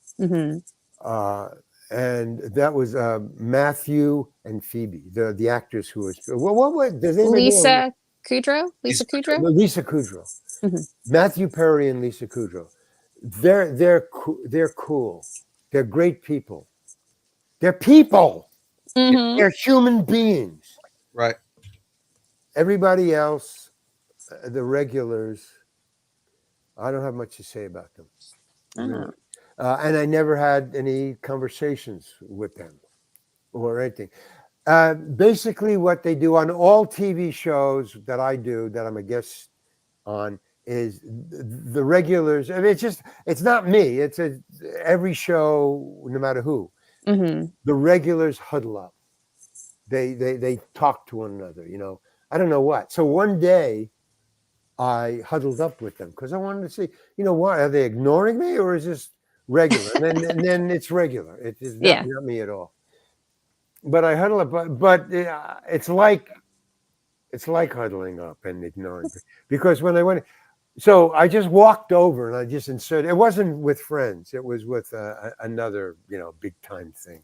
Uh-huh. So they, everybody huddle up and they're talking about. I think there was 4 of them who were regulars. They were adults, man. They were like in their 40s. So it wasn't like young kids. It was like these are established people and they were big deals. So I just like inserted myself into the circle, while they were setting it up. And I go, oh, and what they were talking about was at the time, everybody had bought a new car because I think it was like the second or third year. I mean, they were picked up or something. Yeah. So they had a lot of money coming in. It was, hey, they picked us up again or whatever. Right. So they were talking about they had new cars. I think 2 had just bought new cars, or 1 had a new car already. 1 had just bought a new car, and the other 2 were shopping for new cars. And I had just gotten a what do you call it when you just plug it in? You buy it separately, a little screen, and you put it on your dashboard. Oh, One of those things, and you plug it in. are you talking about like the like that. TomTom? Yeah, Or like that. like a GPS. GPS. There you go. Yeah. Okay. So, mine was like $79 or something like that, So, they're talking, hey, I'm going to get this car. And they got to, oh, yeah, well, why I bought this car. I go, why? He said, well, because it's already got the GPS in it installed. Like it comes with installed. And the other guy who already had the car says, yeah, well, I got that, but I got that last year. I mean, I knew it was coming. Yeah. So Nia says, yeah, well, we're looking at cars where it's already installed. What do you have, Larry? Yes. Well, I bought one of the GPS, and all of a sudden I was out of the conversation. Boom. Nobody. I've got a TomTom. Boom. I just didn't just finish the GPS. Boom. And everybody kind of closed the circle. And boom. Like you just got like sucked out of it. It was like, yeah. Well, I got a TomTom. Oh, he's a poor. Get him away from me. Get him. But if they were younger, I would have gotten insulted. But because they were older, 40s, and I really got kind of hurt or insulted. I thought, Jesus Christ, are you people into Hollywood? Wow. I'm sorry, I didn't want to tell them what kind of car I had. It was a secondhand, I'm not going to mention. They would have been like, oh, a domestic car. Oh. Wow. So that's why I'm a writer now. The writer now. Bob Dylan spotted it right away. He spotted it in the Village. He should be writing screenplays. I mean, Bob that's Dylan what he was did, like, you right? need to be writing, dude. Yeah, he saw me on stage, thought he was funny, and told Robbie, hey, I got a screenplay writer who's new, Hankin. He's going to be a good screenplay writer. Well, yeah. Well, gosh, I could eventually got there. Yeah, you did. You figured it out. Hey, what did you do? Look what he made. I know it's his. He does. So in the big Lego things, there's multiple bags, and so he does a couple of bags an episode. Oh wow! And so I think you're still building the bottom, aren't you? For the most part. Let me switch. What is it? It's Luke's Landspeeder from Star Wars. Oh my God. Yeah, so this is it so far. You couldn't build something from Breaking Bad or Friends? Actually, I'm insulted. Actually, hold on. It's back here. I'm holding on, but not for long. I'm going to walk off in a huff. Me and Jen are going to close the circle. Just fell. I'm sorry. Here it is. Yeah, he did the friend's apartment. Oh, now I'm really insulted. You didn't even save it for me to be on you do it. Holy cow. Right? Is that the apartment? Yeah, that's the girl's apartment. There's Lisa. Wow. And that's who? Lisa Kudrow. That's Lisa Kudrow. Yes, That's Lisa. yeah. Wow. Now I just heard about, and maybe because I'm gonna tell you it won't happen. You know that you don't like to talk about things in the future. Right. I just did a Comic-Con, and oh my God, I've been talking for almost 2 hours, man. Yeah, right. Yeah. Holy cow! Well, you got 2 episodes or none. You know, either way, doesn't matter. It works Okay. out 2-hour show, so we're good. Yeah, it's a 2-hour show. You're fine. Oh, okay. So cool. So I just forgot what I was gonna say. Well, what did I just start saying? I don't know. Doesn't matter. Okay, it doesn't matter. It's all right. I was going to ask you. Oh, you were talking about Comic-Cons. You were talking about you just. Oh yeah, Comic-Con. You said you went to you got Oh to go yeah, to a Comic-Con. and Mr. Heckles. Now there is, Michael Richards, who's a friend. I mean, we knew each other before friends because we're tall. We were always up for the same part. Yeah. So we were always auditioning together. But when now what? See, I'm starting to run dry. The dyslexia is saying, "Hey, man, cool it." That's okay. I'm. Ask me a question. Okay. I was going to say, okay, so this is going to be our back to learning about you. So these Yeah. are just kind of our fun little questions. Okay. So what would you say is the worst sequel ever made that was ever made? Or that could ever be made. So what's Or- The worst sequel? right? What's a movie that you're like, this does not need a sequel? Yeah, well, I think I came up with one. It has nothing, just not anything to do with your show or anything like that. But it came up about the worst sequel. What is the worst sequel? When you go off the air, it's a great You'll question. know. But yeah, then I'll think about it tomorrow morning.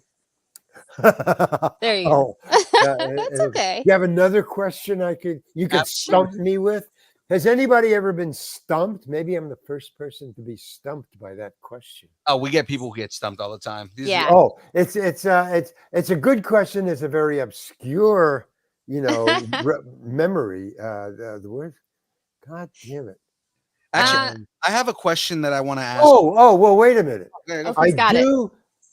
Yes. I'm going to make a guess. Okay. The fact is, the worst one was, I think,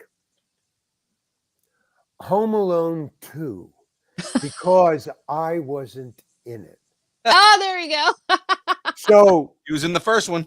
That's true. I was in the first one, but generally, I will give you a general worthwhile answer to the question. It's not like I don't know. There are several movies that I've made that became really big hits, Home Alone being one of them. But there are several movies that I've done that were supposed to be big hits that weren't. Oh. And they still made and I was in it. Yeah. It wasn't a big deal, but I was in it. And they made a sequel of that also. So anything where I was in the first one, but not in the sequel, that was the worst sequel ever. You know what? I think that's a really good rule to follow. That is I think so. I think so.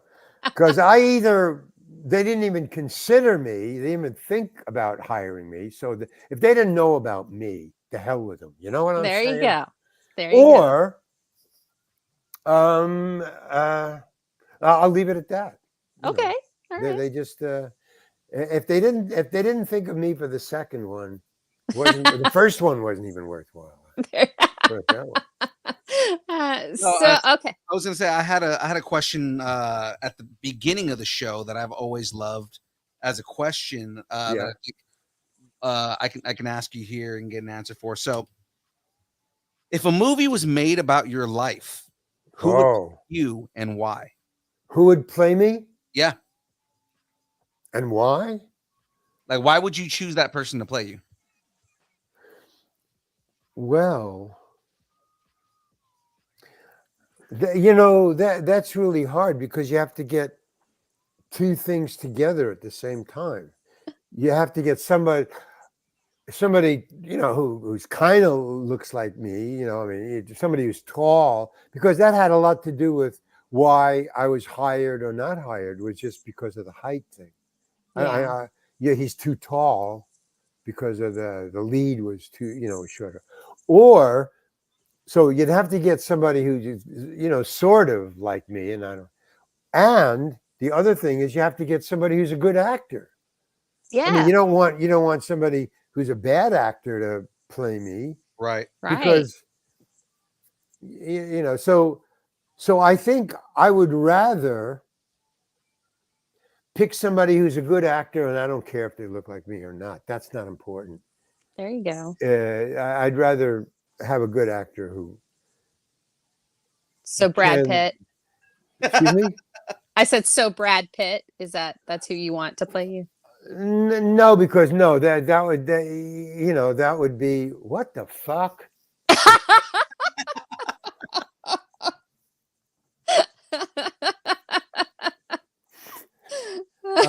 No, it's I mean, but he's a good actor. I mean, Right, it's too far off the Too mark. far of a I mean, stretch. come on, man. I But mean, he it's played great. Fauci. Come But on. that's great. Thank you for the mistake. I love it. No, I mean, like there's two people for the physicality of it. See, it's the physicality that we're talking about. Right. Would be the two people. Michael Richards would be, Okay. because we're Yeah. in the same parts a lot of Yeah. times anyway. Well, I Right. mean, and Richards- you played him playing Kramer, or you were right. playing. See that? Yeah. So Yeah, him so- playing me. Yes. Okay. Like And then famous the other one David wanted you. is who's the other? Oh, he's the guy on Whose Line Is It Anyway? You know who I'm talking about. Oh, Ryan Stiles. Yep. Ryan. Yeah. Okay. Right. Yeah. But he's not a good. I've seen him acting, and he's not a very good actor. He's just He's good. very because he is a great. I have improvised with Ryan. Uh-huh. He is another from another planet, man. Yeah. I consider myself a really good improviser, or I was. I mean, I haven't done it for years, but I consider myself, you know, really cool. He's better. He's the best improviser I've ever seen, except for Mike Nichols and Elaine May. Oh, okay. Yeah. You No. Well, can't- can't Elaine touch them. May. No. You- Oh, yeah. Elaine May, you can't touch. No, you cannot. can't touch. Elaine May is the shit. Yeah. So other than, but for normal people, he's I've improvised with him, and he carried the scene. I was like speechless. Yeah. I mean, I just let him go. He was like, he was killing. Yeah. I just stood there. It was something with a deck of cards. We were somebody either mixing a deck of cards or we were playing, but we just standing there. You Mm. say, Larry, come on. He was part of the show, and he Mhm. saw me in the audience. He said, oh, you know, Okay. because he's seen me in the Second City, and you know, we watch Mhm. each other, you know, everybody. Yeah. So he It's a saw me in the audience. He community. said, hey, Larry, come on up. And some people will remember me from a party. So I, hey, Larry, come on, go up there. So he came up and his, you know, cards or something. Mhm. And man, I was expecting I was going to carry him because I'd seen him on television. Right. But no, man, and I've seen him, you know, I've watched the show only for him. The other people, I mean, they're good at what they do for television. It's great. I'm not knocking them, but I cannot see them becoming an actor after that. But him, you know, I wonder. I've always wondered. I want to see him acting. You know, can he make the transition? And I saw him on, you know, some small sitcom, and he Mm. was pretty good. But I said, no, he doesn't have that. You know, I Doesn't want have him the to be on depth. again. I want to see him again. You know, come in the door again Mhm. and talk to them. And he was just doing the job. He did the job. Right. That was kind of cool. That's awesome. Could also just be that Ryan knows where he fits in. He knows. Well, I mean, hey, he's doing great at Whose Line Is It Anyway? I mean, he's got Absolutely. I think he owns an island in Canada. I mean, I Yeah, think he's right. doing well. Yeah, but it's in Canada. It's an It's in island in Canada. Canada. It's but he's doing okay on American TV, you know. That's true. And look where, you know, Michael Richards is. He can't Right? get a job.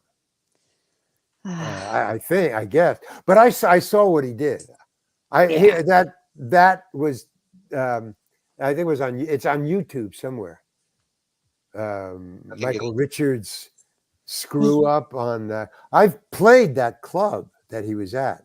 Oh, really? So I've been on that stage and I know him, but when I was watching it in real time.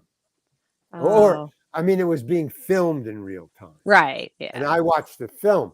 But as soon as he started getting near the heckler thing, I go, oh, Michael, no, don't go there, Michael. Yeah.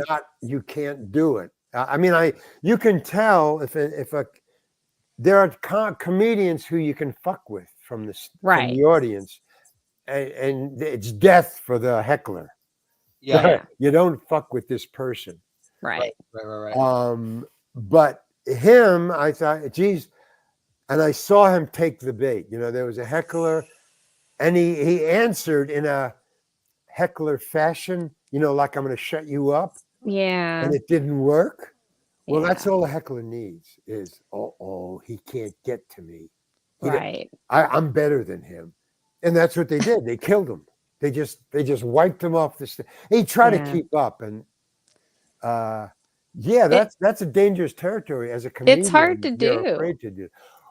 Man, I have been twice in my life been blown off the stage by a heckler. Once you came at me with a beer bottle and he said, "Get the fuck off the stage." Oh my gosh. Because I answered him.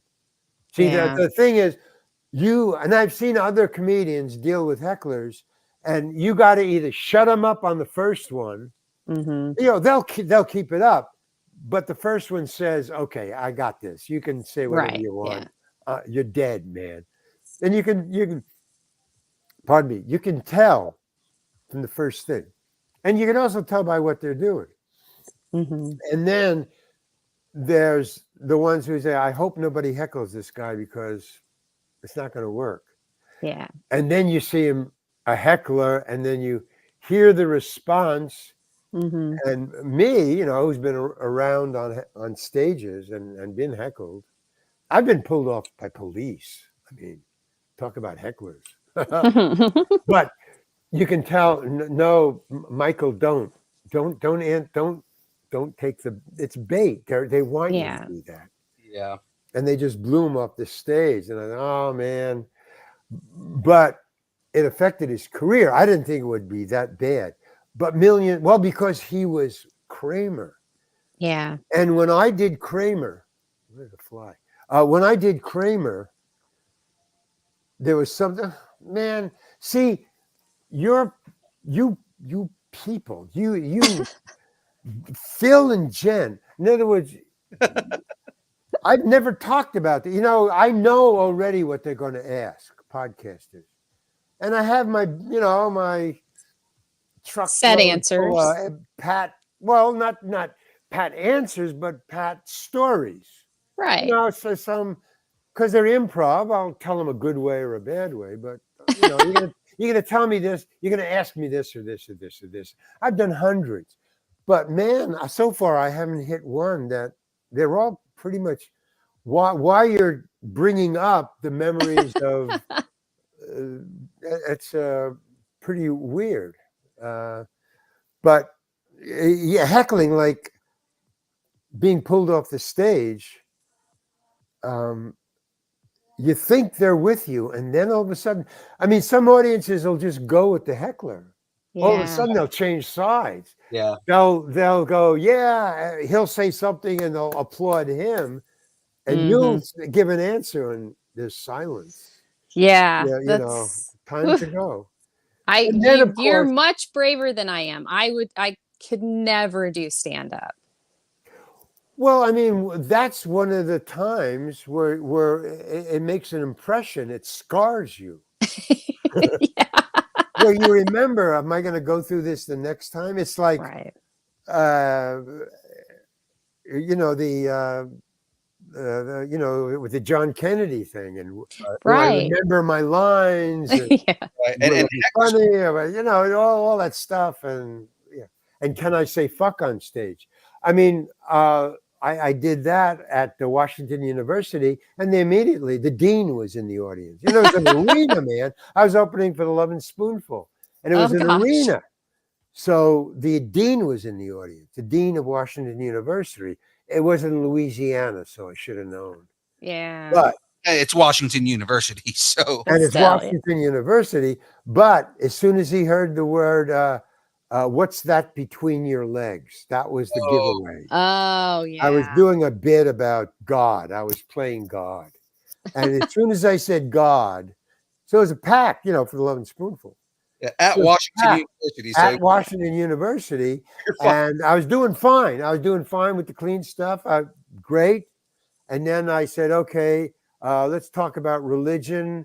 And then I said, okay, I'm God. And when I said I'm God, I just heard about 3,000 sphincters snapshot. Yep. I knew right away. A silence. That is the So you wrong can do- place to make a gun. Comedians, anybody who does nightclubs, they can read the audio. They can hear you. They know that's like a person out there.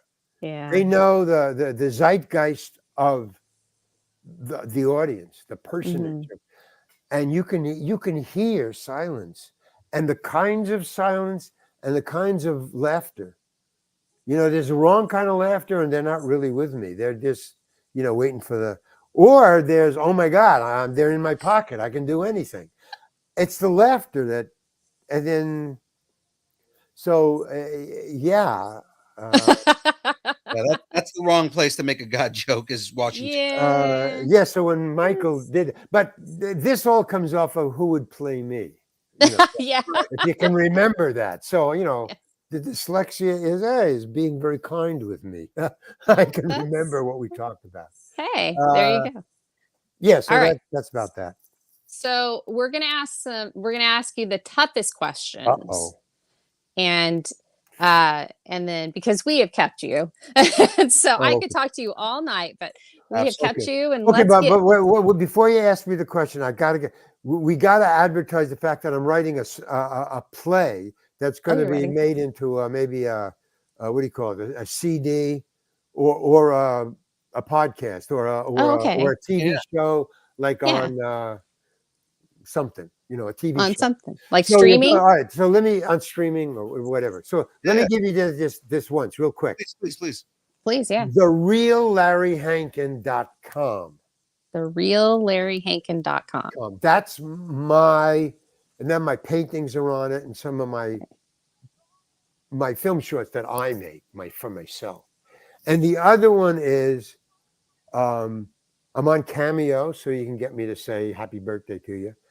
That's two. That's just Cameo. And then the third one and the last one is Patreon/Larry Hankin or Patreon.com/Larry Hankin. But I'm on Patreon, and that's a really good one. So those three. Okay. And I got a book, you know, the book is That Guy. I got a book out with my other show business stories, none of which you just heard. These are all new. Yeah, these are all new. I'm happy to like take in. this. I'm happy to take in any exclusives that we can get. So No, Exactly. this is totally exclusive. This whole interview is totally exclusive. I love it. So yeah, and the play.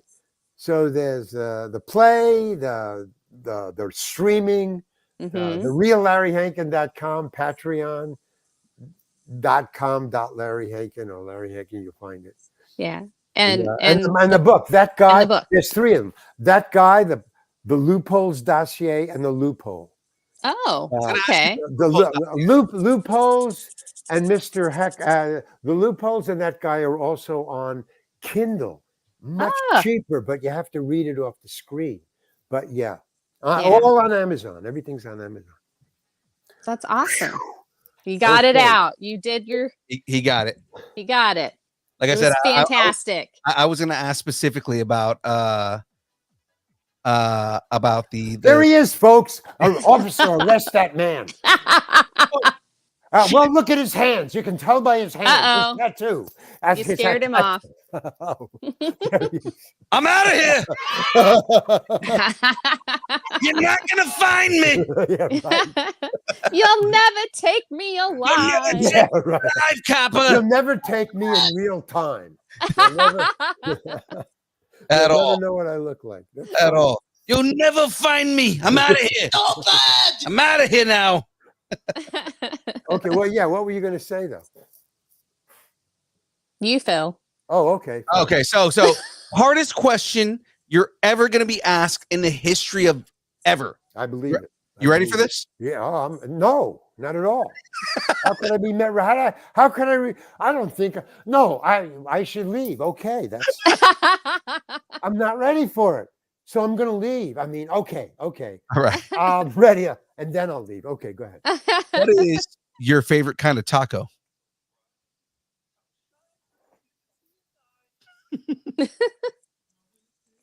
We jokingly say that this is the toughest question, but it really is a tough question. It is. A pistachio ice cream taco. Who? Ooh. Okay, I don't think anybody has ever suggested a dessert taco. I'm an original. I Yeah, love it. I I'm like it. all about dessert. I like it. I like Oh no, I'm sorry. That's the entree. The entree. There you go. you eat dessert for dinner. That's the way it works. Well, we are all adults. Exactly. Oh, yeah. All right. So, next question for you here.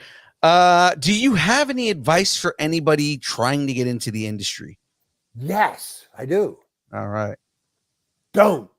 Most comedians we talk to, that's what they say is always don't. Really? Yes. I don't Oh, think I've ever met a comedian that has ever said, do this. This is the right choice. yeah, Well, it first totally rule is of the wrong comedy is choice. you don't It talk is. about comedy. I mean, wait, that's Fight Club. I'm sorry. That's No. I enjoy talking about comedy, but there's two things about it. One is you can't teach it. Right. You are either funny or you're not. Right. There's Mhm. fucking no way you can teach comic timing. You're born Right. with that. Okay, that's one. And the second thing is, though you can talk about it, the more you talk about it, the less funny it becomes. So there is like a curse on comedy Yeah. if you dare speak its name. You Oh, just yeah. go and do it.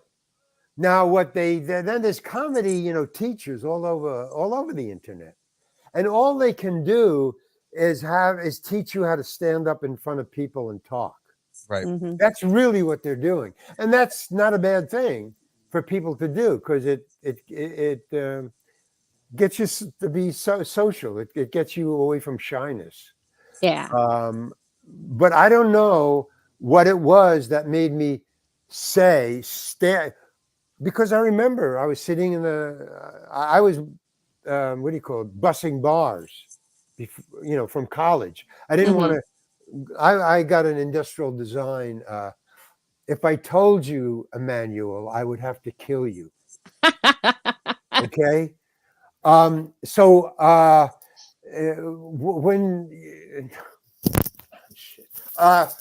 when you now what was I saying when you talk about it, yeah. And but if they tell you they're going to teach a comedy, it can't be done. I've never seen anybody. Yeah, I don't know what I was thinking that made me get up on the stage. See, the teachers assume, and you must assume, that you've already got past that. I want to get on the stage. Right. So teach me how to be a comedian. I want to be a comedian. I want to get on the stage and be a comedian. I can't teach you how to get on the stage, except that Yeah. it's like you got to just force yourself, man. Yeah. but I remember I was bussing bars, and I didn't want to go to Detroit and design cars. I got a degree in industrial design. I could have started out at $75,000 a year Wow. right out of college. And I said, no, I want to bus bars. Well, I didn't say that. I said, I want to go to Greenwich Village with Carl Gottlieb, who wrote Jaws. Jaws, right? But he didn't know about Jaws then either. He just said, I want to be a writer. Why don't you come? We were friends. Why don't you come with me? And I said, but I don't want to go to Detroit. I want to go to Greenwich Village.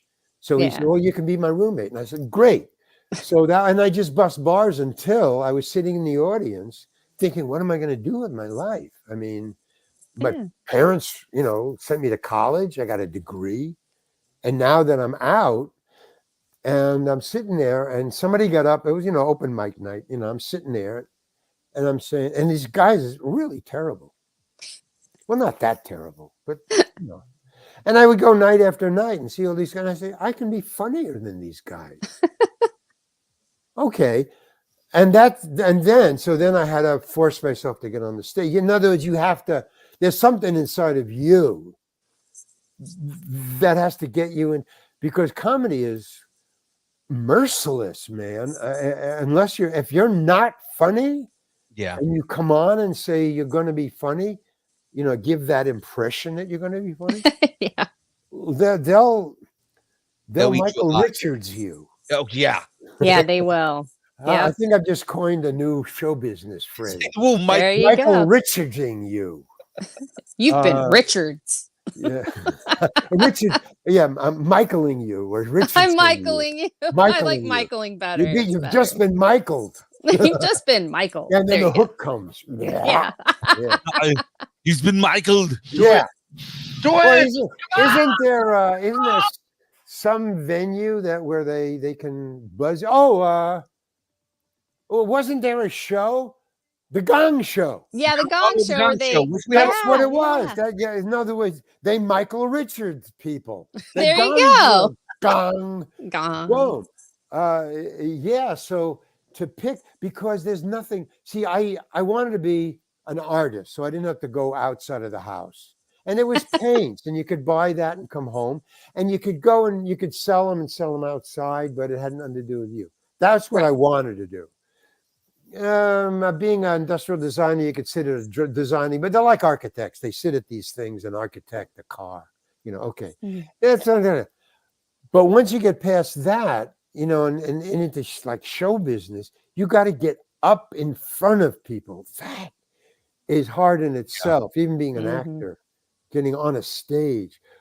But even comedians, you don't have a script. You are the script. You got to write it yourself. Right. You got to force yourself onto a stage and force yourself onto people. Like, you got to make them laugh. It's not like a writer, like Vince Gilligan has written that. So it's Vince. Talk to Vince, not me. But you like me because of Vince. Really? I mean, nobody can come up with old Joe but Vince. I mean, are you kidding? Yeah. And Mr. Heckles. Yeah. Same thing. That's right. I didn't change a word, man. So the writers are the ones. In other words, every part, even Sergeant Balzac, and I'm famous for that. Yeah. There's no reason I should be, really, because the time involved in that feature, it's just one little scene. I'm on the phone and I have 3 lines. Yeah. That's all I have. There's no actors who are remembered and go to Comic-Con, which I just came back from, because they had 3 lines in a major hit. Yeah. No way. So this is what I was going to tell you that I forgot before. See, that's dyslexia. Boom, and it comes back. Okay. Michael Richards has a doll. It's from Friends. It's Kramer. It's a Kramer doll. Yeah. It's basically what those 2 dolls that you showed me when you cut off and you went. It's those dolls, but they just paint. It's the same dolls. Right. It's a blank face, and then they paint on it something that's like whoever they're going to sell it like. They put a beard. They paint the beard. Yeah, Those. That's what the doll is. Yeah. Okay. Yeah. So and I saw the box. They showed me the Mhm. box at Comic-Con. So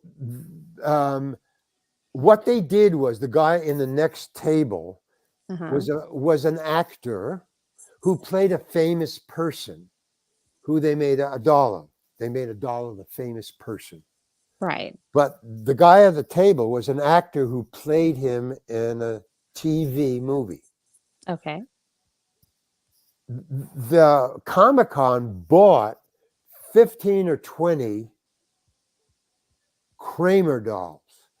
It's the doll that says Kramer on the box because Right. there's nothing special about Kramer. Maybe the hair, but it looked like Yeah. just a doll. But on the box, it says Kramer doll. No, oh, okay, it's a Kramer doll. Okay, but on his box, the guy next to me was the famous person that the doll was made for. Now, there's no law against him having say it's a Mr. X doll. Okay. The famous person is Mr. X. So on the box, it says Mr. X doll. You know. Right. Okay. But he played Mr. X on television. Yeah. So people come up and they go, yeah, you played Mr. X. Mhm. I want to buy this. Right. If you sign it. If Mhm. you, and his name was, George Fell, whatever. He signs George Fell on Uh-huh. Mr. X box and he makes $20. Right. That's what they have to pay him. Now, Right. the box, the doll, the Mr. X box cost $11 if $8 Mhm. if Comic-Con buys it for him. And then Right. you split the extra money. Yeah. Right. $8, you sell it for 20. That's what? $12, $6 each. Yeah. And if you buy it from Amazon, the doll, the Mr. X doll, or the Kramer doll, nothing to do with the person who plays it, but Yeah. the famous person it's made after. If you buy that, the box, and Amazon buys it, then the manufacturer charges them $11 because it's Amazon. Right. But if you buy a Mr. X doll and you buy Mr. X doll Mm-hmm. anywhere, it's $11. No. It's $8, but it's yours. You Right. can't return it. It's $8. You lost Right, yeah. $8, or you have Mhm. $8. Yeah. If you buy it from Amazon, it's $11, but you can return it and get your $11 back. So what Comic-Con does, and they want to do it with me, is Okay. the next time they use me, as Larry Hankin, Mhm.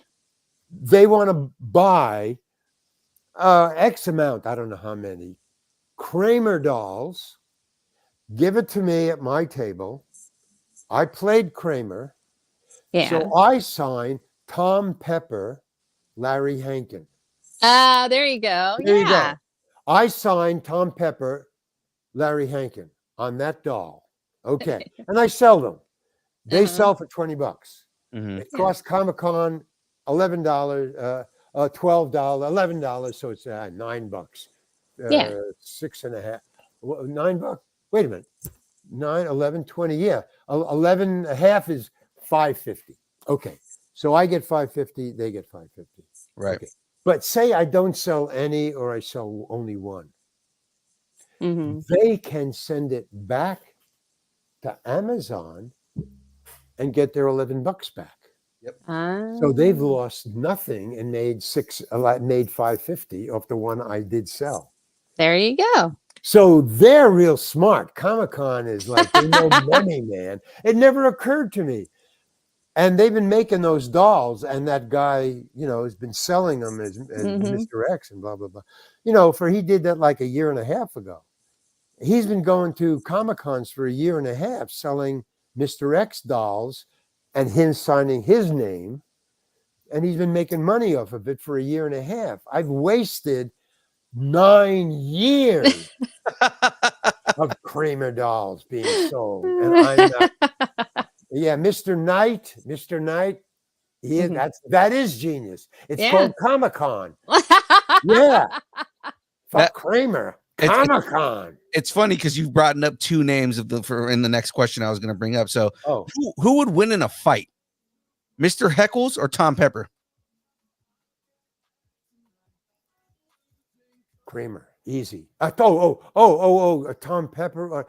Wow, that's a high. Tom Pepper or Kramer? Wow. No. So Tom Pepper or Mr. Heckles. So Mr. Heckles. If Mr. in other words, if Tom Pepper was real, right, and Mr. Heckles was real, right, who would win in a fight? Who would win in a fight? Kramer. I would say Kramer. I feel like, see, and that's why I said, like, go all out, you know? Right? Because I feel like Tom Pepper is such the character himself.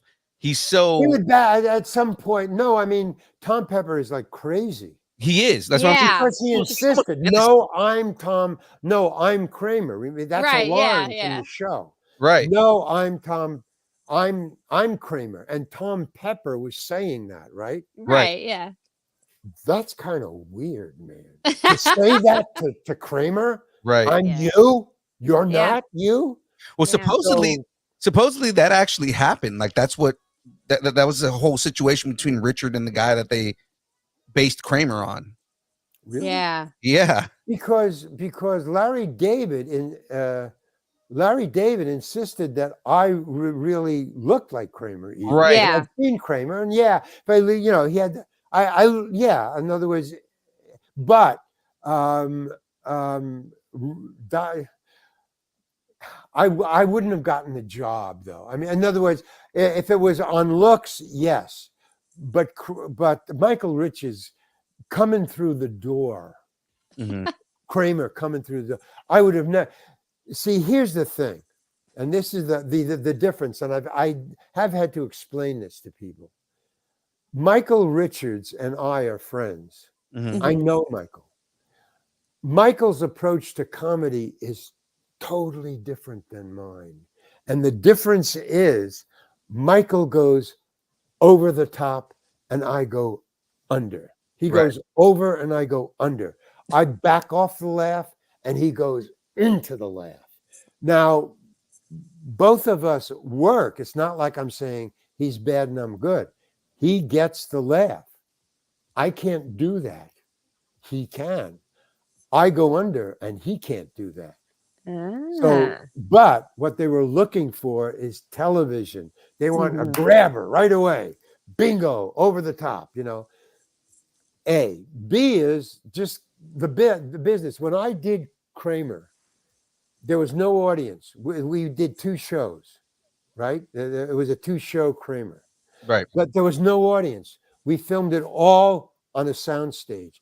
That was the only sitcom ever to do 2 shows with no audience. But it was cheaper. In other words, getting one audience in and another out, you had to shut down. It's just too crazy. You lose your place. You don't want to. You want to go home.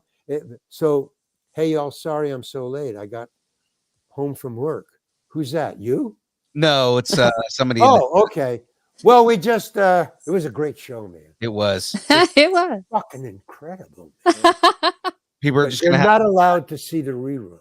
Okay, I'm Your name is on a list. You signed it, and that's on a list. Yeah.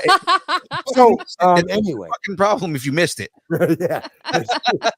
Too bad. We even talked about you. Exactly. Okay, so, not, in a good way. And you owe us some money. So You owe us some money. I missed it. Oh man, you actually we're on the end, man. We're getting on the questions right we're now. We're wrapping up, but it's about $100, I think, or something like that. Something like that. Okay, be on our Patreon. So anyway, what was I don't know. We were about the Kramer and blah blah blah. I don't know. So yeah, right. We're on the end. Yeah, you want to wrap it up, or ask me another question, or whatever. I've lost my place. No worries, man. Actually, the last question I had is just more so where can everybody follow you if they want to find out more about Larry Hankin or follow the things you're doing? Well, you know, Plug right now. Wikipedia is kind of cool. I mean, I like the lies. You know, I like the lies. yeah. What the hell? It doesn't really matter. But the real is the real LarryHankin.com is the real deal. It's not fake news. It's the real deal. Not fake news.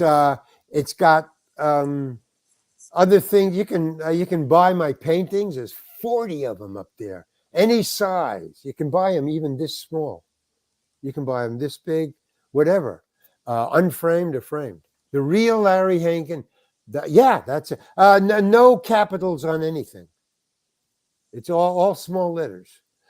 That's one. I'm on your site right now. Oh, okay. And the other one is I don't know exactly. It's very close, but it's patreon.com/LarryHankin or patreon.com/LarryHankin. It's probably or .com. Well, yeah, but let me give you one more. Patreon.com/LarryHankin. So, you know, it's the dot and the slash move or disappear. Move or disappear. But each one has something different about me, and you can make up stuff. I don't care. I'm past caring. I used to be an actor, and now I'm a writer. And everything you're gonna know, you people out there. Oh, and even Jen and Phil. I'm over that. In other words, that's behind me. I'm going that way. I'm going to only Larry Hankin now. You're going to have to get used to me. You're going to have to get used to this. I'm sorry. Folks out there watching, this is it. This is as far as I go. That's it. It's going to be, you got to go see my play. You got to watch my streaming of the play. Yeah. Or watch this over and over and over again. Over and over again. Over and over. Well, we appreciate you coming on, Larry. It's been a blast. I sent Jen a message right now and told her I really don't want to end this, but we need. I mean, this is really fun. It was fun. I got to tell you, it was fun. You people, you have no idea. Well, go watch the other ones and you'll see. I did watch the other ones. That's why I tried to make. This is much better. What's crazy is we didn't even get to half the stories that I know you have. And okay, well, have me back, man. Yeah, absolutely. Back, exactly. Okay. Yeah. When the next book hits, there's going to be a publicity of the play. In other words, every time if you see some whatever, I'm not gonna. I get it. I'm right away. I'm directing this podcast. I hope they don't. Night of Oa, aka Matt Aguilar from comicbook.com. That just means you got to have him on comicbook.com. Oh, easily one of my favorite interviews ever. Yeah. Night Oa. Oh, I saw you before. Yeah. Night of OA. Yeah. Okay. What does the OA stand for? Oa is a planet in DC. It's Night of Oa. Matt is a big Green Lantern fan. The Green Lantern comes from. Yeah. Okay. Cool. Yeah. All right. Well, rock on, man. Cool. Yeah. Oh, whoops. Yeah. But yeah, ladies and gentlemen, that is it from us. Now, Larry, I haven't. By the way, now I got to confess, I didn't make up anything. This was all written. Every word I said, I'm gonna talk to you there. Every word I said is written. Them too. They don't make any of this up. Exactly. There's no all written. I got this script like 2 months ago. I had to memorize word for word everything I said. It was crazy and nuts. Okay, thank you. You're back. Oh, hi. That is it from us, ladies and gentlemen. We will be back next week with more content, shows, and everything going on. Larry, we do have to have you come back onto the show. Absolutely. To have more stories and just shoot more shit, man, because this was absolutely I don't think I could do this. Pleasure, man. And I'm not on anything. I don't take anything. You could just come on and just tell stories. I'm a storyteller. I am. Yeah. We're getting high on Larry Hankin is what's going on right now. So cool. I wish absolutely. I could bottle me and just sell it and go to and I just and then home. You can sign it at Comic-Cons. Right. Bottle. Hot September 4th. Just a reminder, if you Larry got Hankin's Larry Hankin, shtick. It's called Larry Hankin shtick. There just you open it and, what? guys, just throwing it out there. If you want more Larry Hankin, aside from going to thereallarryhankin.com, Conversations in the Void, September 4th. Larry's going to be on that show. So, guys, get you some more Larry Hankin. I swore to myself I was going to be serious from here on in. I did. That's what I said. You people are evil. But here we We are. are. We are. It is now time for the dance party, ladies and gentlemen. I didn't warn Larry, but Larry, basically the dance party is you grab something from around you, make it dance on screen. Easy enough. Yes. All right, let's get this going. Here's the example. Okay, I'm out of here.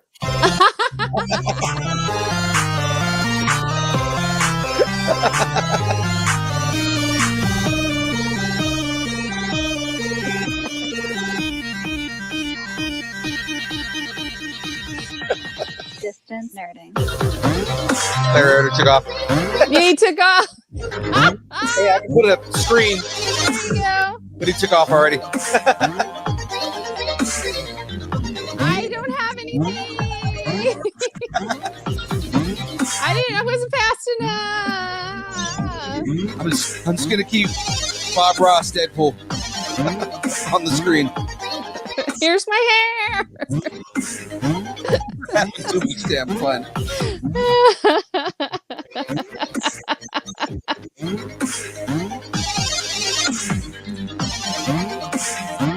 Well, thanks for coming, Sammy boy. Yeah, thanks. On the next show, man. Guys.